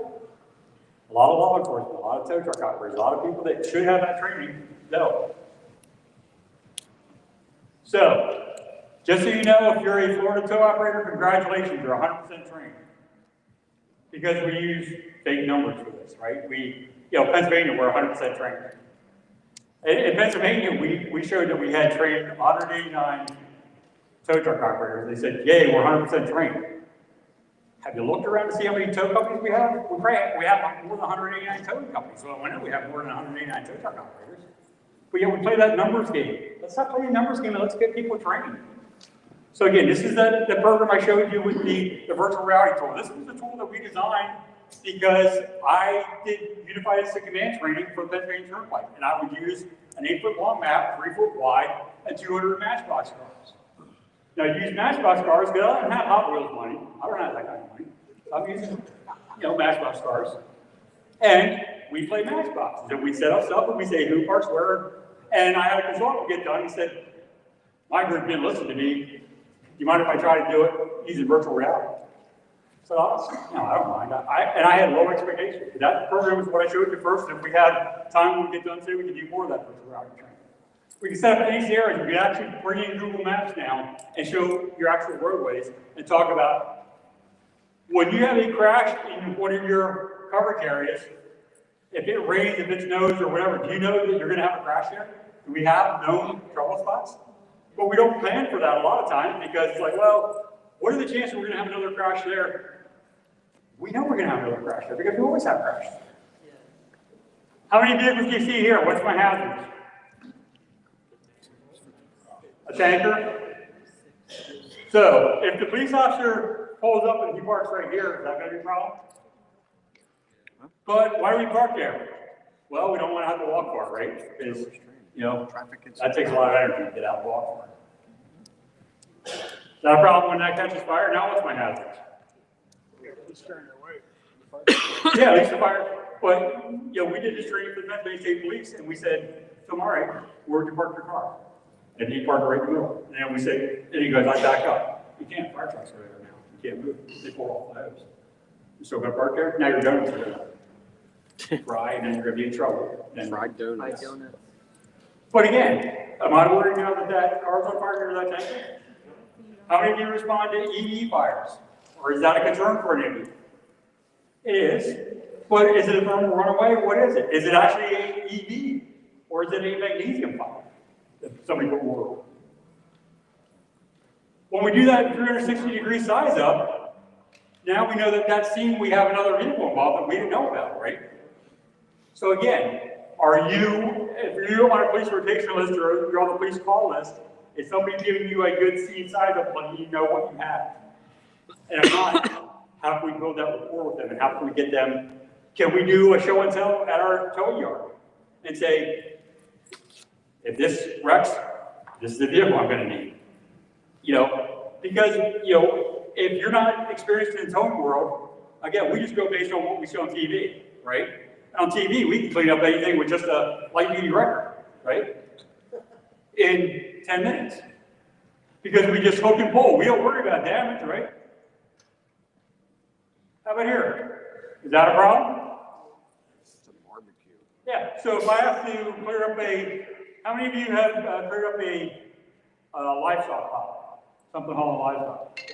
Do you have the ability, you guys have trailers that you use to load stuff up? The animals back up? Or do you have a resource that you could use? Yeah, and that's important, whether it's stock trailers or whatever, you know, having that resource and having that understanding. I've been at incident scenes, again, my job with the turnpike, I respond out to a lot of our crash scenes. So I had a tow operator say to me, you know, we got 300 pigs here running loose in the parking lot, what are we doing? Maybe your friend, I don't know, you know, they're going to Hatfield, you know. But, you know, I asked the tow truck operator, I asked the truck driver, I said, what do you want the officer to do with these pigs? And he said, I want the officer to shoot them. I said, I'm going to film this because it's going to be on social media. I said, this is going to be great. And the truth was like, here it is, you know, call me names, which hurt my feelings. But it's like, we got to figure out that plan. I need to think about that when we're doing that. Does weather change our... How about Florida? You got a lot of sunshine. Does that create a problem for you? Can the public see you when you're on the side of the roadway, depending on how the sun is, if you're driving directly into the sun? So again, what we're seeing here, a lot of it depends on, if that's the way the fire department's parking, where's the tow truck out there? Is that fire truck company, are we gonna let that fire truck leave before we have the scene secured? We may, but what happens then? Is that a problem?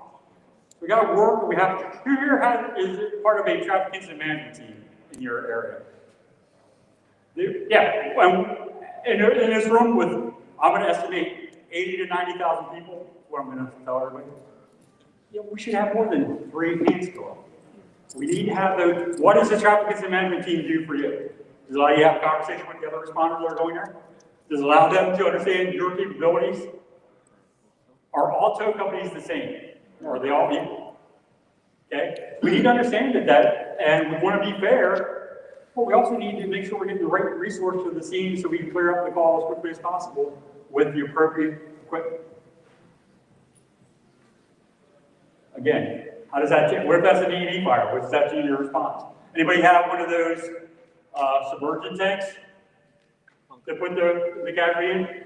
Roll off. You know, and yeah, we hear the roll off from people saying like, yeah, we're gonna put it in a roll off. Well, have you tried to push that into the car that's on fire into the roll off? You know, what's the challenge there? Oh yeah, that's gonna be easy. You know, if it's wrecked, is it gonna push straight anyway? So these are 9 lessons we're gonna go over. So what's a traffic incident? Is that disabled vehicle on the side of the road, traffic incident? Yeah. Is that person that's walking on the side of the roadway, traffic incident? Yeah. How about a tree down? Anything that affects the normal flow of traffic is a traffic incident. So we want to do that. Safety incident responder, safety of all roadway users, and congestion mitigation in commerce. So 2018, there was 36,568 fatalities in the United States. 1 year later, we had less fatalities. Why is that fire truck parked at an angle like that? Parked at an angle for blocking. Why do we need to block?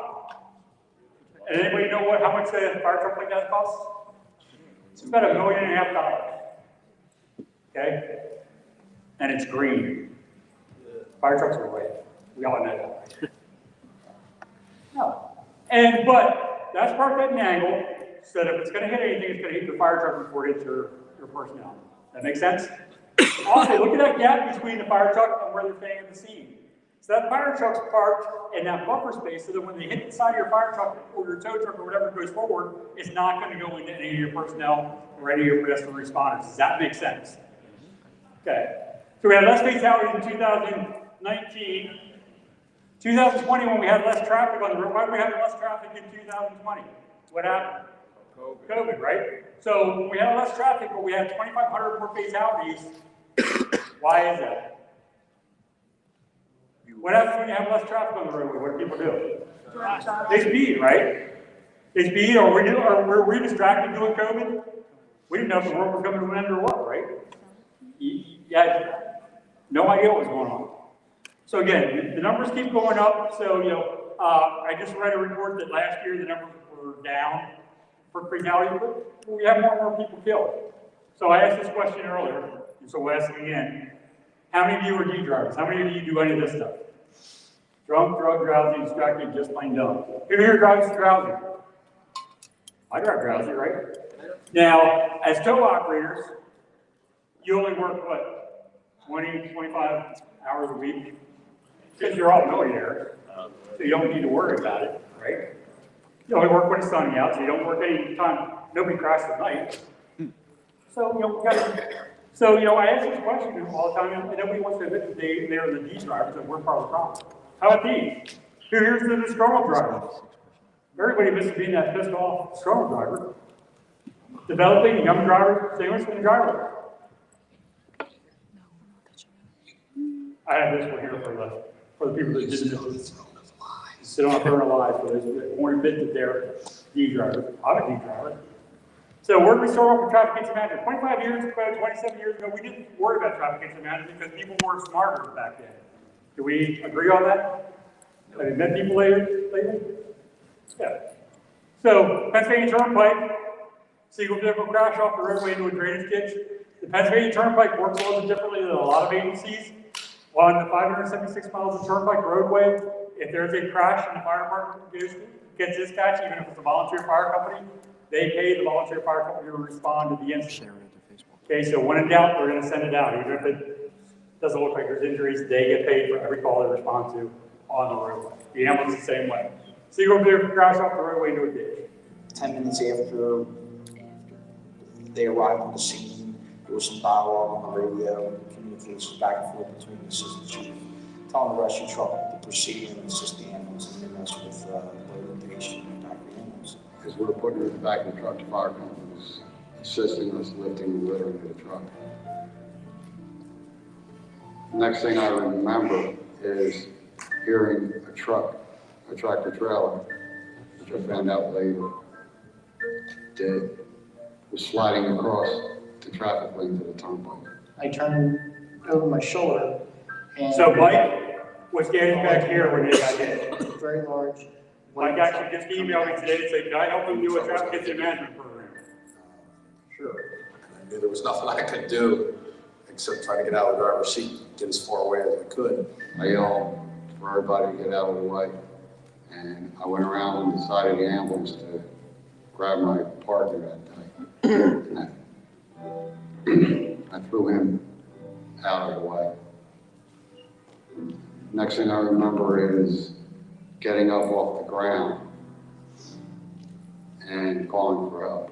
I heard over the radio the driver of the ambulance of EMS say that there was an accident and that he needed additional rescue and EMS personnel. They knew that when I yelled across the radio that things went sour real quick, and they came from all ends of the county. When I pulled up, I saw a tractor trailer on the side, and Assistant Chief Steve said his vehicle, personal vehicle, had been run over by the tractor trailer. Tire marks right over the driver's door. It's total chaos. There were bodies laying all over. I saw guys laying there bleeding, guys just standing there stunned or injured. Every firefighter I knew was laying on the ground, and it just registered that this is a lot more trouble than what I ever expected. So this is March of 1998. At this scene, they flew 3 medical helicopters to treat the patients. Okay, nowadays you get a medical helicopter if you go down to Wawa, you go roll it off the screen. Back then, getting 3 helicopters, that was a big deal. Right? This is where Steve Sens, who first talked, he was in this truck down here.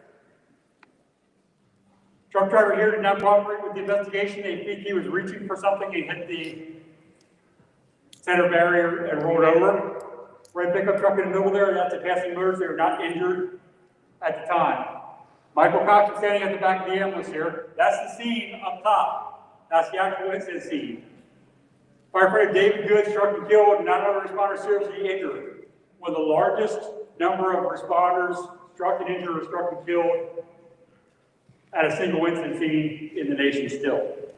Okay, this is one of the reasons why ResponderSafety.com was founded and why it still continues today. Michael Cox, he talked. This bumper here is one of those cheese grater bumpers there that will tear your leg up, so I had a compound fracture. 28 years later, his leg still gets infected. It's still, once or twice a year, he still has to go to the hospital because of an infection in his leg. Okay? When I went and talked to the fire company, and they were one of our turnpike fire companies that we dealt with, and I respond out there about a couple times a year and talk to them about safety. I'd talk to 17-year-old kids that weren't even born yet, that when you said about the incident, they tear up. They got emotional. What happens if 10 people in your community get wiped out? Okay? You are not just a tow operator, right? You're not just a company owner. What else do you do in your spare time? Are you a Little League coach? Are we, part of the other parts of the community or whatever? We're not just what our job is. This video is about 8 minutes long. This is Sergeant Bob Bemis. I'll let him tell his story. This was about 8 minutes worth of video, edited down to 8 minutes. My name is Robert Bemis. I am a retired sergeant from the Pennsylvania State Police. I enlisted in the Pennsylvania State Police in March of 1993. I had an opportunity to work all over the state in various assignments. In 2011, I had another opportunity to take a position at the Pennsylvania State Police Academy in Hershey, and became the supervisor in a operational training division, which is looking after the field troopers, troopers that are out in the field. On the morning of March 27th, I was in Wilkes-Barre preparing to deliver a lecture to members of the Wilkes-Barre Police Department. That morning I woke up in a hotel in Wilkes-Barre, and as I usually do, I started off my day with a morning run on the hotel treadmill. I stayed at hotels 86 times last year and never started my day on the treadmill. Out there, we all bring our own way. Following Sunday, Philadelphia, every day. Had I known at the time that that was going to be my last run, I would have run a little bit farther than my 2-mile tune-up run that I had planned. So this is about the middle of the state where he was hit. He was coming back from Wilkes-Barre. Again, training them on a terrorism class. I remember that the road weather conditions were actually pretty good for the end of December, or excuse me, the end of March. The road weather conditions were pretty good, and I was making pretty good time. Traveling south on 81. Anything that I can share with you about the details of my accident, I've had to learn from reading the crash report and from statements of the witnesses and the first responders. The crash report says that I stopped my vehicle along the side of the road on Interstate 81 just outside of Frackville. There was a vehicle on the side of the road that was towing a trailer. On the back of the trailer was a station wagon. Station wagon was not properly secured, so it moved back and forth on the back of that. It pulled off to the side of the road, and after pulling off and coming to a stop, the right rear tire caught fire. Approximately 2 minutes after that happened, I stopped my vehicle on the berm behind the trailer and was retrieving the fire extinguisher from the trunk of my car, walking with the disabled vehicle's operator to the front of my car when the lights went on. That's where Bob's body hit the back of the trunk. Bob was hit by his own car. Coming up onto the scene, I swerved to avoid collision with a truck tractor, lost control, traveled off the roadway, struck a section of the guide rail, and continued on and struck the back of my unmarked state police vehicle. Bob's car, he was parked too close to the scene, so he got hit by his own car when it got hit. I landed on. That's where Bob landed, right there. That's Bob's foot right there. Trailer and the Imagine getting thrown from there, landing partially there. under the guide rail, partially under the trailer, in a very, very narrow area. You know, my trip to Geisinger Medical Center was by helicopter. Was transported there. You know, in the first few hours after my arrival, medical personnel at Geisinger set about the work of trying to assess just how badly I was injured. Most serious injury was to my L1 vertebra, which was completely crushed, contributing to what is called an incomplete spinal injury. My left femur was badly broken, my left lung had collapsed. There were ligaments in my left shoulder that were torn. My left hand was very badly broken in a couple of places, and I had sustained a head injury that was pretty severe.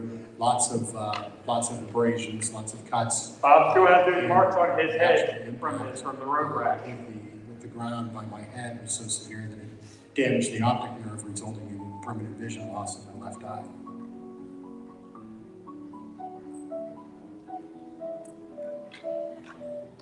I gave Bob his training trainer, so he goes out and teaches this class as well.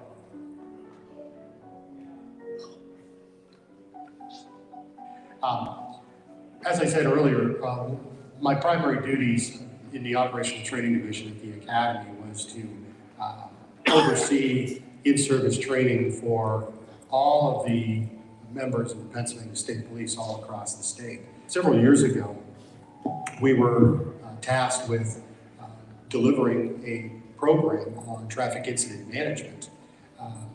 Because of the schedule of the day, the longer course that was provided to us by PennDOT, we deemed it to be a bit too long. We looked towards reducing the amount of time that we were going to spend on that.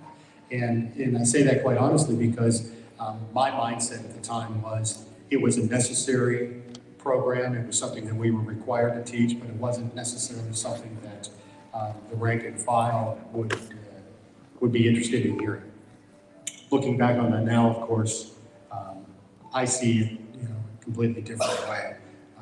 I believe that it is absolutely critical and something, because we don't think about it, we do have to regularly refresh our mindset.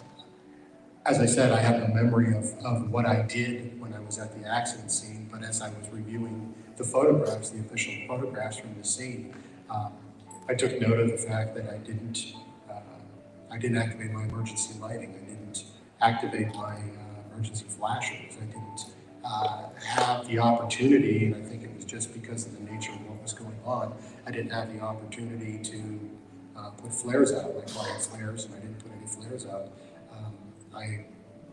Looking back on it, I can only conclude that the urgency of attempting to fight the fire was what overrode all of my instincts to activate some of this equipment.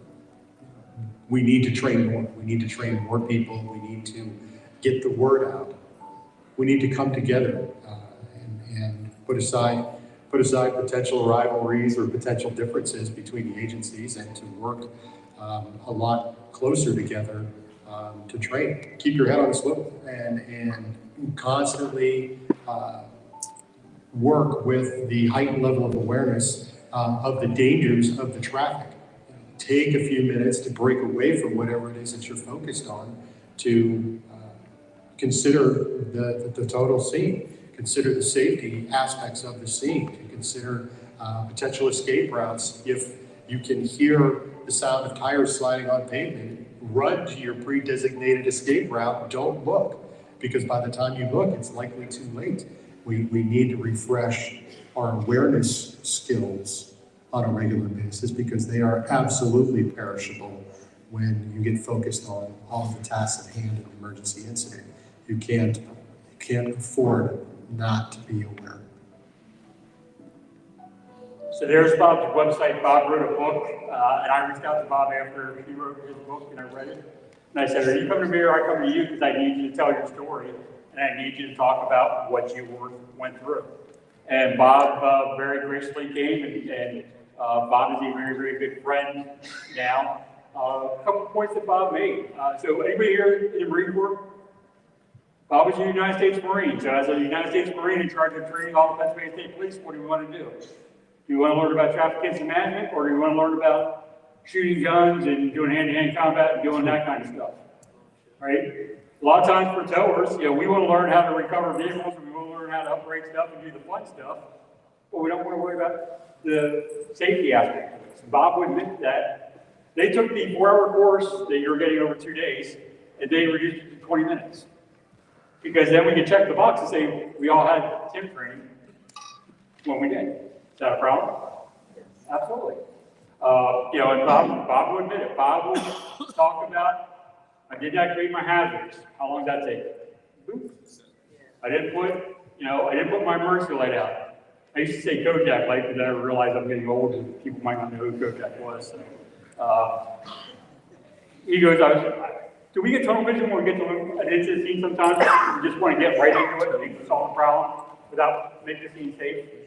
So I want you to think about this for your safety when you get to an incident scene and you pull up at any kind of scene you're going to.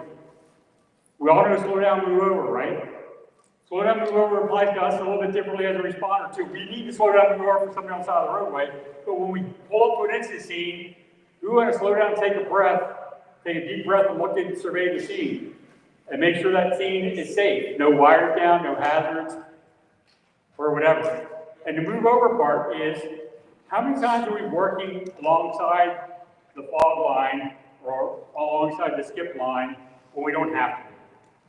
The move over part for us applies to move the hell off the roadway if you can. Move your customers off the road. Put them in a place of safety. Position yourself for success. We're not having to work. Do I have to worry about getting hit on the side of the roadway? Absolutely.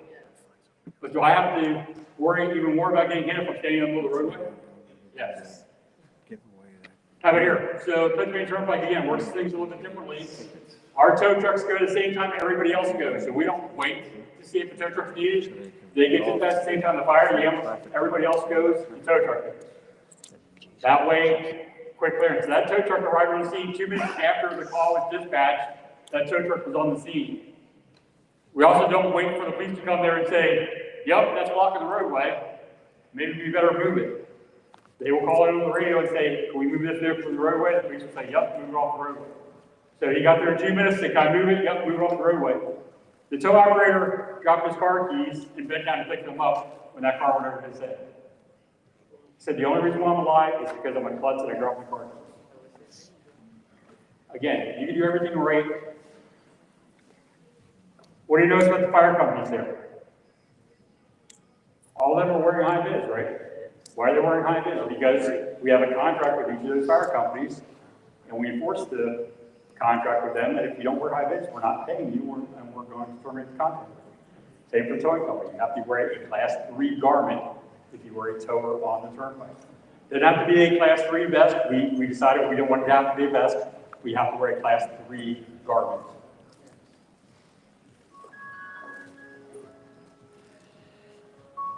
David Dutchnick Jr., anybody hear that name before? He is also on the wall to follow. Father and son towing business. Crash on Interstate 81 to respond out to clear the crash scene. Dave Jr. and Dave Sr. are standing right there 5 feet apart at this scene. Watch the next picture here. You see the sight distance issues. If somebody comes around this corner and there's no early warning up, is that a problem?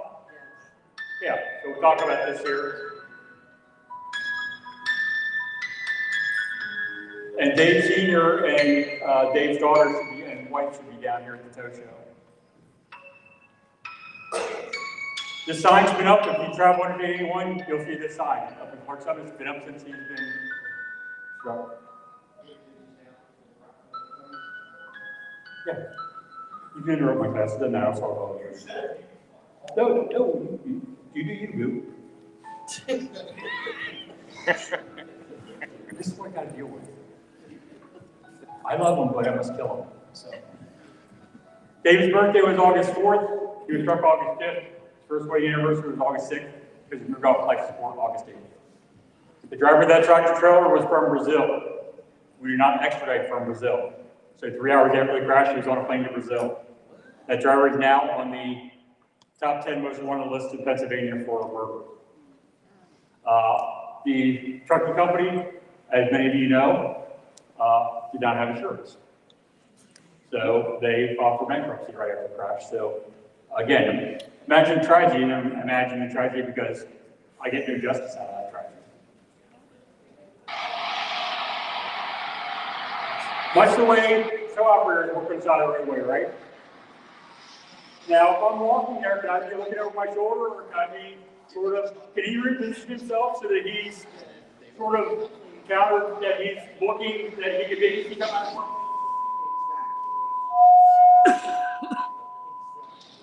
That was John's fault. What do you want to do after that happens?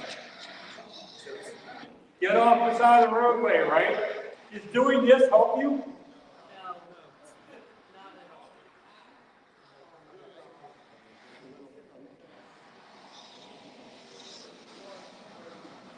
Get off the road because somebody's not looking out the windshield, they're going to run you down, and you're going to have even more of a tragedy. These are for federal highway. These are federal highway numbers from years ago. Okay? Now we're going to 10 law enforcement, 4 fire and rescue, 20 towers. Who here heard the stat there's a tower struck killed every 6 days? Okay? The stat is not true. Okay? Not discouraging you from that, but we got to give that accurate information out. There may be one tow operator struck, there may be a tow operator killed every 6 days, but it's because of all causes. And I'm not trying to diminish it, but it's all responders 1 every 6 days. So when AAA and Federal Highway put that out 20 years ago, it wasn't accurate then, but it was just a number they put out, and everybody's been repeating it. These are more accurate numbers. At least 2 emergency responders are struck every day in the United States, including tow truck operators. At least 2. Some days 4, 5, 6. I know this because I get reports from people all over the country, texting me, calling me, telling me that these incidents happen. Emergency responder, and a tow truck operator is an emergency responder. Everybody's got that, right? Tow truck operators or an emergency responder struck and injured every 2 days. An emergency responder struck and killed every 6 days. So I am one of 2 people that keep tracks of the emergency responder stats for federal highways. So the official stats that are kept, that's how I know how many have been struck, because we keep the stats for federal highway. They call us, the federal government calls 2 volunteers up to say how many responders have we had struck. Is that pretty bad? They should probably have the resources to do that themselves, right? These are the totals. So if you want to know the totals per year, these are the totals broken out by year. 125 law enforcement, 44 fire, 112 towers. Now, if you take this total, and this total, and add them together, they'd be the #1 discipline being hit. But we separate them out because that's what Federal Highway wants us to separate that out. Okay, 306 people struck and killed since 2019 in the United States. And I'll share this information with any of you if you want this as well. And we keep these numbers on Responder Safety Institute. So respondersafety.com, these numbers are up there all the time. So what were they doing when they were struck? 114 instances of a disabled vehicle. Well, gee, did tow trucks go to disabled vehicles? Yeah. Okay. Crash scenes. Did tow trucks go to crash scenes? Yeah, the 2 #1 incidents are a big number for towers. So I make up a video every time a responder struck and killed in the United States, because I don't want them to just be a number. So these are the 2024 numbers.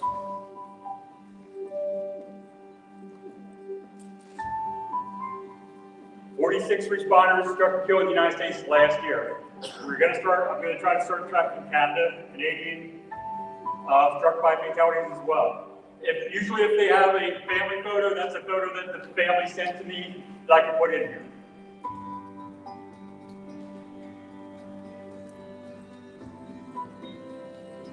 Because I want people to see their faces and understand that they're you and me, they're our friends, they're our family. He was struck and killed at a investigated fatal crash scene hit by the tow truck coming into the fatal crash.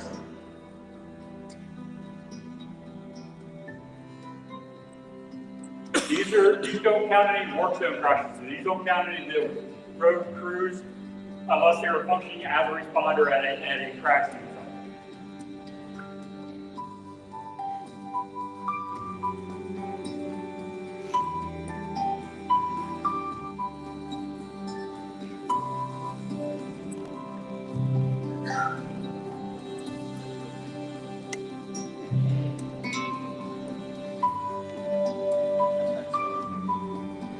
I have a Facebook group called National Struck by Heroes that a lot of the family members are on here. They support each other for this. Well,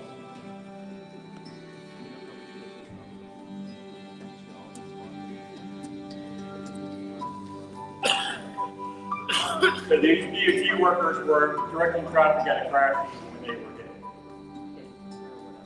Brian Peace was hit by a member of his own fire company.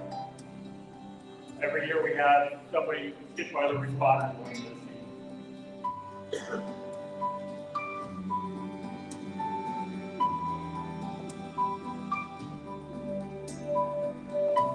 SSP is Safety Service Patrol. They're like the road rangers, depending on where they're at in the country.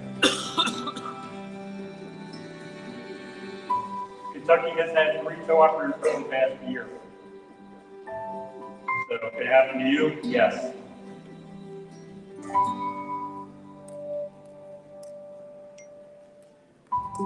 And many of these people have had years of experience, years of exposure on the road.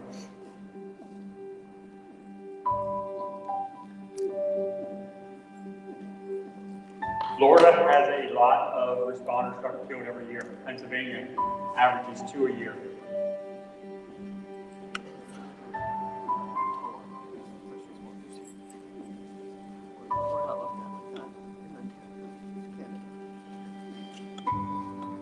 We have to be proactive. We can't wait to be reactive when we have these incidents as well.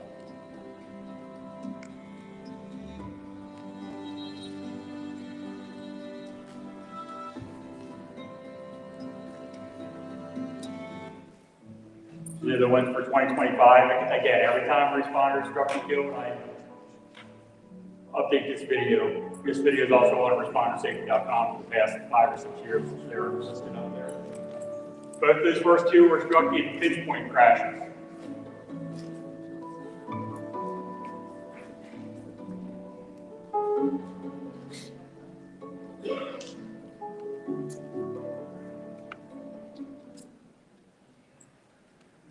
This is a map that I created showing the responders that have been struck and killed since 2015 in the United States. It's a lot of icons. If you go to respondersafety.com and click on those icons, it will bring up a picture, tells you when they were struck, tells you who they work for, and a link to the news story. Again, way too many names on that map. Look at Florida. You know. So these are Pennsylvania numbers. So I keep track of these numbers for Pennsylvania because these are the all-time numbers. So in Pennsylvania, we have 111 law enforcement all-time, 25 fire, 18 towers, 4 EMS, 70 PennDOT workers, and 40 turnpike workers. These are the struck-bys that occur in Pennsylvania. Fatalities. My boss asked me why are all the turnpike workers killed in the southern part of the state? Anybody want to take a stab at that? If you ever travel the turnpike in Pennsylvania, that's the southern part of the state, so that's probably why they were trying to kill them. So we have struck-bys happening all the time. So ResponderSafety.com has 48 free training modules and resources for you to use. So please go to that website and use some of those resources.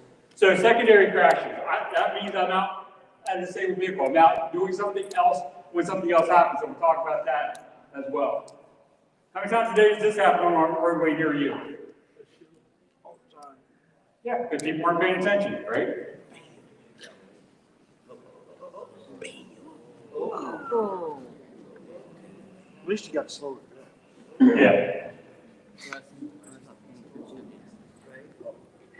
This is a deer on the roadway, so instead of getting the deer off the roadway, we're going to wait and see how the police come out and do a big CSI investigation and say, well, 10:45.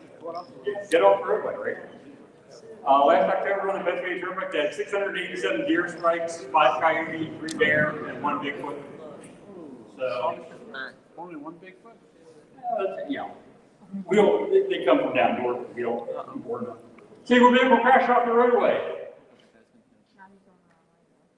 Now, this is a family member coming up. We're going to decide where we want to tow the vehicle to, right? So the longer we're on the side of the roadway, does that increase our chance of getting hit? Yeah. There we go. Mother.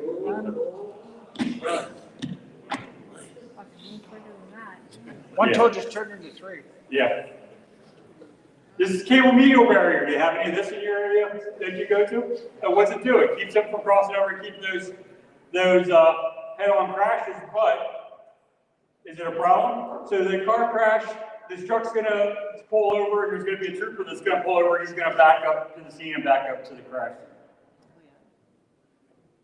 Why is the traffic moving away from us?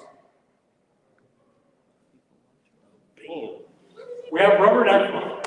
How many of you have been out there where somebody's pulled up and started taking pictures? Right? We got to post some on social media. Where's John at? John posts everything on TikTok. My life is on TikTok now. That idiot messages me 37 to 38 times before 4 o'clock. And then if I don't answer him soon enough, then he calls me on the phone. You get my message? Yeah, you only said it 3 seconds ago. I got it. I'm trying to ignore you. So I'm not looking for Bigfoot. So this next two videos you're going to see are going to be fatal crashes. These are fatal crashes that occur in a backlog. Okay? Many times we hear from people that says, I'm going to stop down traffic on a highway to make the scene safe for everybody else. Does that make the scene safe, or does that just transfer the risk? Transfers the risk. So this is a fatal crash in which 3 people are killed. You don't see the impact, but you don't see any bodies or anything here. This occurred up in Harrisburg. This occurred because there was a construction zone being set up on a Friday night, 2 hours early, and the truck driver was drunk. The truck driver hit the back of this, jumped out of the truck and tried to run, and they tackled him and kept him at the scene. Killed a 2-year-old girl, her 20-year-old father, and a 53-year-old female. He was sentenced to 12 years in prison. He appealed it because he felt it was being too harsh and you're being mean to me because I hit and killed 3 people. The conviction was upheld. This one here is Colonel Pennsylvania Turnpike. I was 2/3 mile of the person filming this because they were going to a meeting that I was going to that I called about crashes on the turnpike. We knew we had traffic slowing down. Now, you have a whole lot of room to maneuver there with no center. Again, Brian's filming this. I have 2/3 mile. That pickup truck gets overturned with 2 elderly gentlemen going to a golf outing. In the back of this car, coming up here, a 5-year-old girl still in this crash.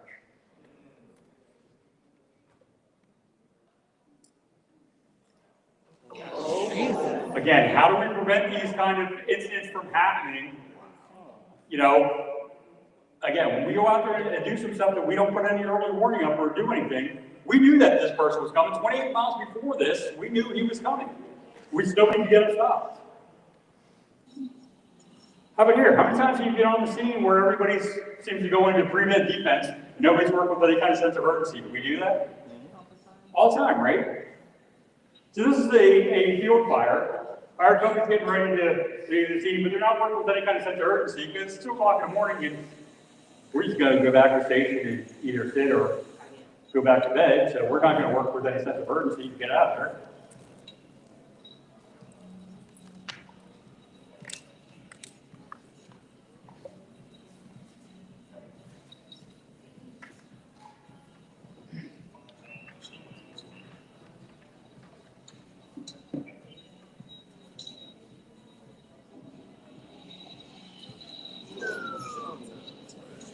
How close were they to losing their life over an incident in a field on Saturday? How about here? Harris County, Texas. First officer leaves the scene. How many times have you left out there by yourself without safety because your safety goes away? Does that ever happen? Every day? Yeah, absolutely. So the officer decides he's going to block the ramp to make the scene safer, but he doesn't do an effective block. If I don't do an effective block, is that a problem? Where's my escape route? Is my escape route going over that wall? If my escape route's going over that wall, what's on the other side of that wall?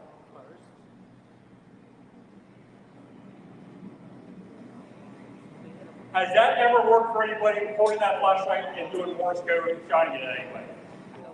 No, but yet we do it because, okay, we're going to get their attention. Yeah.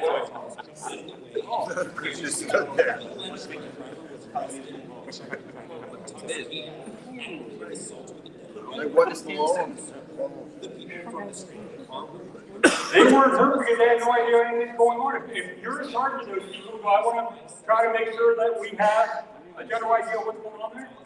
Yeah. Again, I'm sure he was hurt. All right, we got about 20 minutes. Everybody good for another 20 minutes? Yep. When we get done, if you don't mind, one, come up and take any of the free stuff up here. Sign the banner. And if you don't mind, and you have time to hang out for 3 to 5 minutes, come up to the front. I'd like to get a group picture with us holding the banner. Is that okay? Yes. All right. What did you do with the cones? I don't know. It was laying there. It was laying there. Did anybody take the cone that was laying up here? Oh, you got, I was gonna ask you. That's it was free.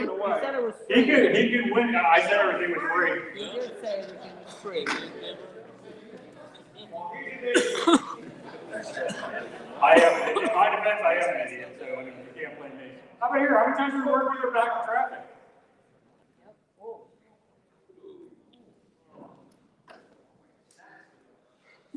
This is my room. Okay, how about here? How many times in Florida do you guys deal with this? No. Yeah. But again, if this officer is providing safety for that tow operator, do we have a signal worked out that something happens? Is he just gonna sit there and watch this guy get hit? Okay, how close were they? So one of the things I carry in my equipment and my gear for a roadway incident is a whistle on a laser. Why do I carry a whistle? Because if I see something happening, I'm going to blow that whistle, right? I used to carry that little boat air horn thing, but I work with a bunch of third graders, and I'm their team, so we never had any air left in it, so a whistle works a little bit too. So you.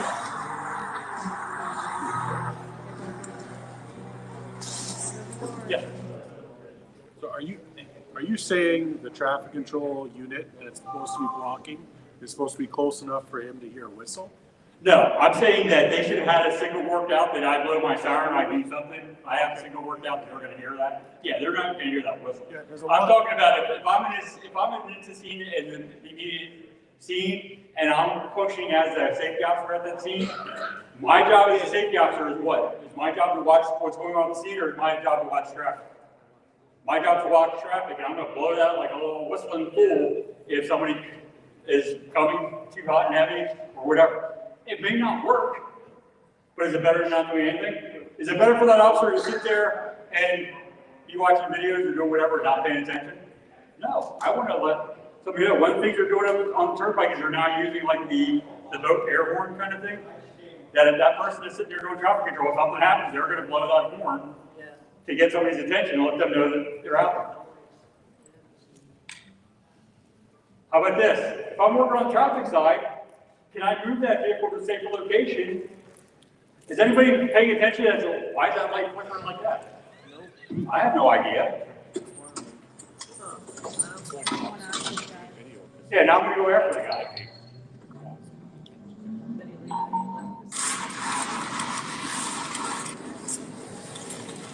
He's putting out stop sticks. Every year, 3 or 4 officers are still putting out stop sticks. Because we're exposed to traffic.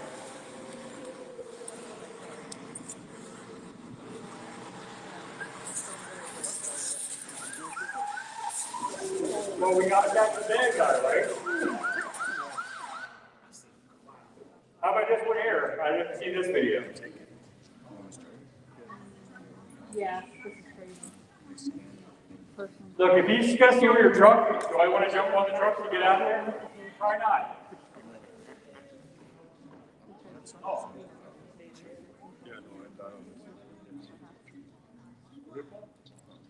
No, I don't think it was a Rico. I think it was Oh, the guy just stole it. Yeah. Oh. Just hopped in and tried to steal it. See, and look how funny it was. The gentleman just stole my truck, and I'm driving home. Yeah, the dude even turned up the radio. So, Tim's a process for all kinds of roadways, not just a simple crash. 45% of all fatalities occur on rural roadways. I like that, the license support in Aurora as Durban. All right, we're gonna go, 15 more minutes and we're gonna stop. Let's talk about mental health. How many of you have seen stuff in the roadways that you should not have seen? Right? Have you talked about mental health? Have you went to see anybody? Do you know who to go to? I do. Why do I order this bracelet? For PTSD. I see somebody every week for my mental health. My mental health goes from high to low to high to low. There's days where I want to, kill myself. And I'll be brutally honest with you. I have a brother that committed suicide over 30 years ago that I think about every day. I have 2 other brothers that I had to remove off life support in separate incidents. I've seen more fatalities at crash scenes than most people have. Probably more than a lot of coroners have. So I know I need help. So 98, text, call, do whatever. Please take care of your mental health. If you don't know who to call, my card's up here. Call me. I'll talk to you 24 hours a day because I'm probably not sleeping anyway. Yes. There's actually a mental health conference for first responders and veterans next weekend in Port Orange. Lieutenant Kenny Mitchell is a retired fire. Yeah. So everybody needs to check into that. Yeah. Yep, so please consider that, because again, we see stuff, or you see stuff that you should not, I don't want to say the normal person doesn't see, because I don't want you to think I'm calling you not normal. I mean, we're not normal, we got co-trust. Yeah. So again, so we're talking about safe for clearance, principal laws, FTC, and common responsibility. So, safe for clearance, get this stuff on the roadway, off the roadway. Who's responsible for clearing up the debris on the roadway? We are. You are. Does anybody ever help you? No. How many times have you passed by somebody else's crash scene and seen all the debris left behind? Has that ever happened? So you think, how did you get away with that, right? Okay? You don't worry about whatever everybody else is doing. You have to do the right thing every time, right? Slow down, move over. You know what the slow down, move over law is in your state, and can you tell people, or can you talk about slow down, move over to the other people in your state? It's difficult. I spoke to a county full of police chiefs and the district attorney in Dauphin County, which is the capital city of Harrisburg. I asked them what the move over law said, and not one of the police chiefs or the district attorney got it right. Is that pretty bad when you're a chief law enforcement officer? And the district attorney called me up the next day and said, I knew what it was. I said, bullshit. I said, you didn't know it. And I said, you should be ashamed of yourself for not knowing it. And I said, I'm not voting for you in the next election. He goes, oh, come on. I said, well, I don't live in your county anyway, but I mean, if I did, I wouldn't vote for you. He goes, you should know this. You know, we have to do the right thing. And if they're not going to share the story and be the voice, we need to be the voice. Ideal, if you can't move over, you have to slow down. Each state has a different definition of what you have to slow down to. That's part of the problem. Some states, in Pennsylvania, you have to slow down to a speed of not more than 20 miles per hour or less than the posted speed limit. Meaning I can slow down 1 mile per hour, while the posted speed limit is still complied with you over. Florida here, you have to slow to a speed that is 20 miles per hour less than the posted speed limit. That's all right, but what happens when you slow down 20 miles per hour on a highway? Yeah, somebody's going to run into you, right? Because they're not paying attention. Slow down to 5 miles per hour and the speed is less than 20 miles per hour.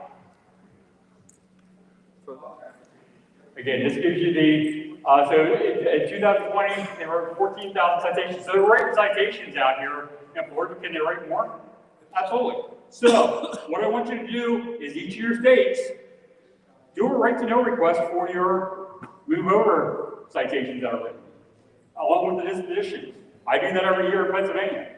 I want to know how many citations were written and what the disposition code was. It's a right to know request. They have to do it for you. And that way we know what it is. How about here? Trooper Patel, is there a better place for him to be? He could be up closer to his car and be in a safer position, right? See what happened there? That car spun out and spun into him. He was off work for 9 months. I think he's back to work. He won the Ford Trooper of the Year award for pushing that person to safety. So this is what the law is in Pennsylvania. We got it pushed to a $500 fine for the first offense plus cost, $1,000 for the second offense, $2,000 for the third offense. Also 2 points added to the license. Signed into law October 28th. We've had a move over law in Pennsylvania since 2008, but it was called the Steer Clear Law. So if it's student fair and everybody else is going to move over, is that going to be different and unique? No, we want to be, make sure we're doing the right thing. So this is what I do. I do a right to know request, and I list it out and share it to the public. So from January 1st to December 31st of 2024, there were 25,000 citations written in Pennsylvania, of which about 85% were found guilty or pled guilty. Okay, so I want you to do this so that you know what's going on in your state. So, move over on Pennsylvania, Ohio, Michigan, North and South Dakota, and Maine do not protect the tow truck operator. If you're from any of those states, you need to get busy and get working and get this law passed to protect tow truck operators, right? Or is your life important? Absolutely. Again, then we break it out by how many disciplines. So disciplines are fire, EMS, towing, DOT, and civilians. So Pennsylvania protects civilians, and a couple other states do as well. Again, is it a criminal offense or is it a civil offense? So Pennsylvania is a civil offense. Unfortunately, you can hit and kill somebody and not get any penalty. What's your state law? If the vehicle is involved in a minor crash, can they move it off the roadway or do they have to wait for somebody to come out? Every state in the country, you can move it off the roadway except New Jersey. Because New Jersey is New Jersey. Authority removal law, so again, if a law enforcement officer or an authority removal, if a law enforcement officer says move that vehicle off the roadway or move something off the roadway, you are protected under authority removal. Okay? So if they say get that off the roadway, it's a safety factor, get it off the roadway, you're protected. Now, does that protect you from being sued? Not necessarily, but will you win the lawsuit under authority removal? Yes, but hold harmless. Does Florida have a hold harmless law for towing? Yeah. There are some states that have a hold harmless. Pennsylvania does not protect the tower. So if the tower goes out and does something and causes more damage, who's liable for it? Now, you're probably liable under gross negligence, but if I'm asking you to tear up the roadway quickly and you do something and cause more damage to the vehicle, and now they want to turn around and sue you, is that fair? No. So again, the authority approval law protects the designated public safety agency. So if you're doing it under the direction of the law enforcement or DOT, we do it to enhance roadway safety, reduce traffic, and prevent secondary crashes. If authority tell you to get the vehicle off the roadway as soon as possible to move it off the roadway. So again, or you can read it here for yourself. I will make these slides available to anybody that wants these slides as well, so that you have the information. So again, liability protection under hold harmless. Florida does have hold harmless. Gives some liability protection to tow truck operators when they're acting with reasonable care. Again, gross negligence, you're not protected. If you're under reasonable care, you are protected. Again, are you considered a first responder? If not, one of the things I'm pushing for now in Pennsylvania is to get tow truck operators counted under a first responder law. And they're not right now. And even something simple, they're protected under hold harmless, under the move over law, they're considered first responders. Everything else is not considered first responders. Well, if you're considered for first responder under hold harmless, let's count it for everything. Good faith, the absence of gross negligence are key for the authority removal. Again, this primarily addresses the removal of unauthorized vehicle from private property. So that's what the Tow Use Storage Act does. It tells you what you can do, what you can't do. So know what you can do legally and not legally. Again, same thing here. That's the Florida statute. Again, I will share these slides with anybody that wants them so that you have this information there as well. The rules regarding how and when to tow a vehicle can be towed for private property, protects vehicle owners. Pennsylvania is a state where there's very little regulation for towing and it causes problems. So we have to watch. Legal weight. Who tows stuff that weighs too much?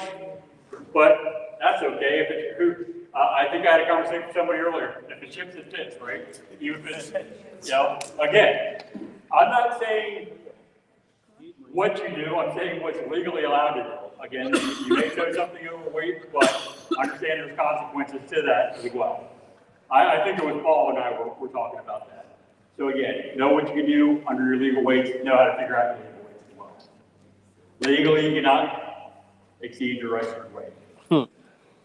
Again, this is what it is for. Florida regulations, including moving axles. Florida Highway Patrol enforces these weight limits to prevent damage. So that's why in Pennsylvania you have to tow the tractor and trailer separately, because we have so many deficient bridges that they don't want the tractor and trailer being towed with the load with the header. METCD is the federal manual for traffic control. So no matter what state in the country you travel, why are all the stop signs the same color red? Why are they the same size? Why are they the same height? That's what the METCD does. How it applies to you for tow truck operators, because it tells you that it is a federal standard that you shall wear a high-vis vest if you're working on the road, and addresses that. I am on the METCD committee, which is a bunch of nerds. We have meetings. We're going to meet in Des Moines, Iowa later this year. We're going to party like it's 1900. So I sit in those meetings and I think to myself, am I as big of a nerd as these other people? It's like, I am.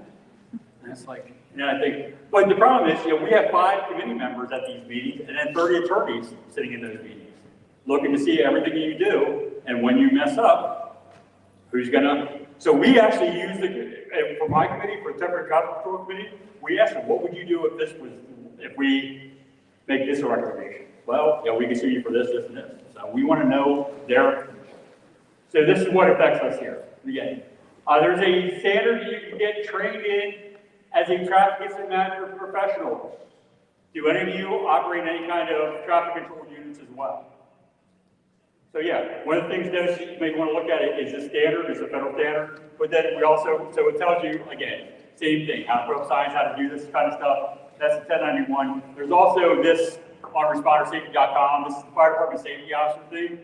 That 1091 certification is just a practical certification, put out the codes and pick them up. This class here is a 100-question written test plus the practical certification.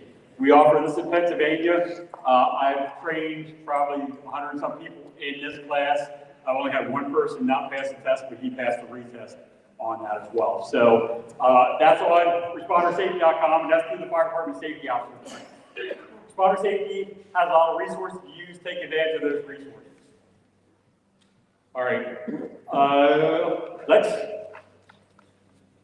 4 o'clock, right? Good. So let's, yep, all right, let's take stop. You want to do the raffle? All right. All right, are you gonna, well, come on up here, spokesmodel Johnny. Do you got more tickets? Because this table. Hey, this row here didn't get tickets. That two did. No, they said they didn't get tickets because you don't like them. You said something you didn't like them because you were captured. I don't know. You said you didn't think they spoke English up there. Listen, that was Bob and Sandy that did that. You had one job to do and they screwed up. Was this worthwhile so far? Yes, sir. Hopefully. So hopefully you come back. Is there anybody that's not coming back for day 2? I can talk to you. We will get you the training to complete. Hopefully you come back for day 2. The stuff we're going to go over tomorrow gets more into the hands-on of what we need to do at the roadway. These are just the basics. So thank you.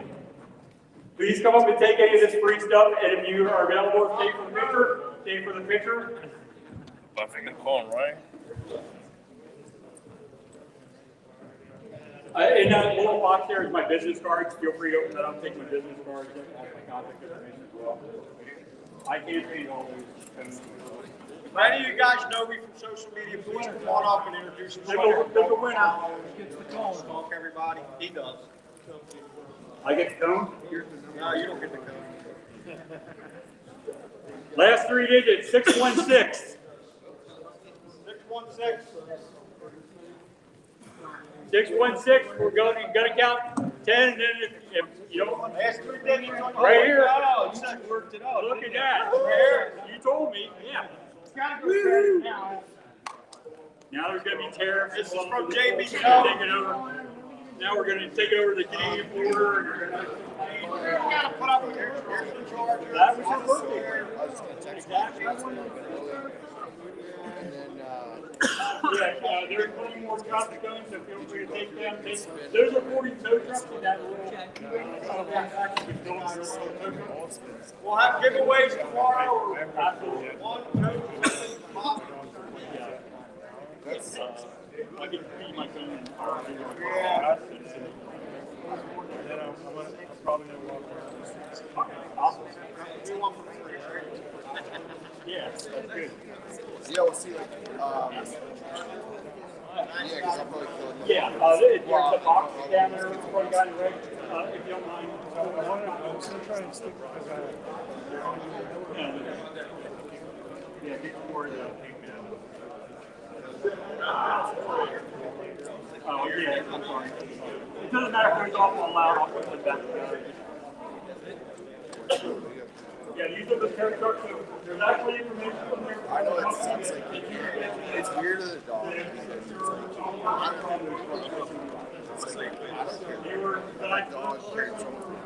You know what I mean, right? Like it's so tough. Like I love my dog though.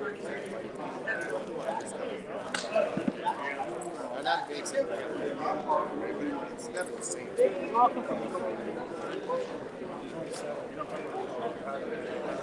That's one in the pink truck.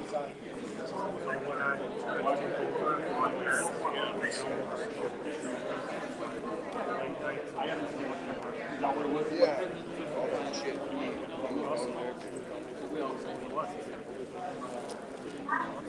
Okay, I will take all the room, Matt. Okay. All right, yeah. I eat the best dog ever. I used to ride. Yeah, so yeah, we will, But that's why, like, now I got it's a good breed of German Shepherd. It's great. Still alive. But I'm just thinking, man, this is so hard. It's like, I appreciate it. Yeah.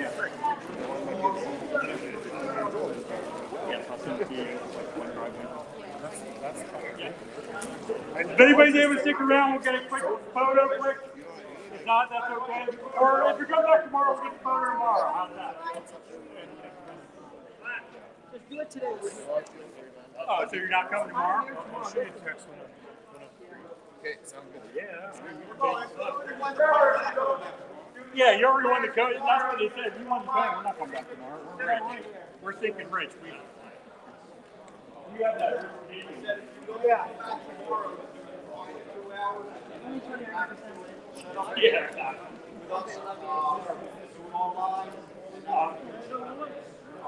Yeah, that's my card in that box there.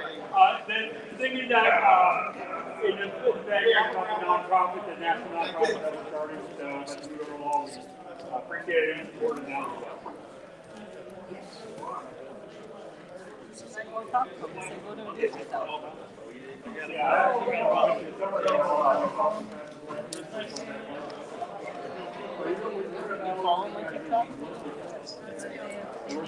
I know they were doing it with Hello, how you doing? Are you? Who? The Ontario Towing Association. Oh, okay. Yeah, So it sucks. I have some Ontario people on it. She said she's pretty sure you You follow me? I think so. Here's my card with my phone number on it.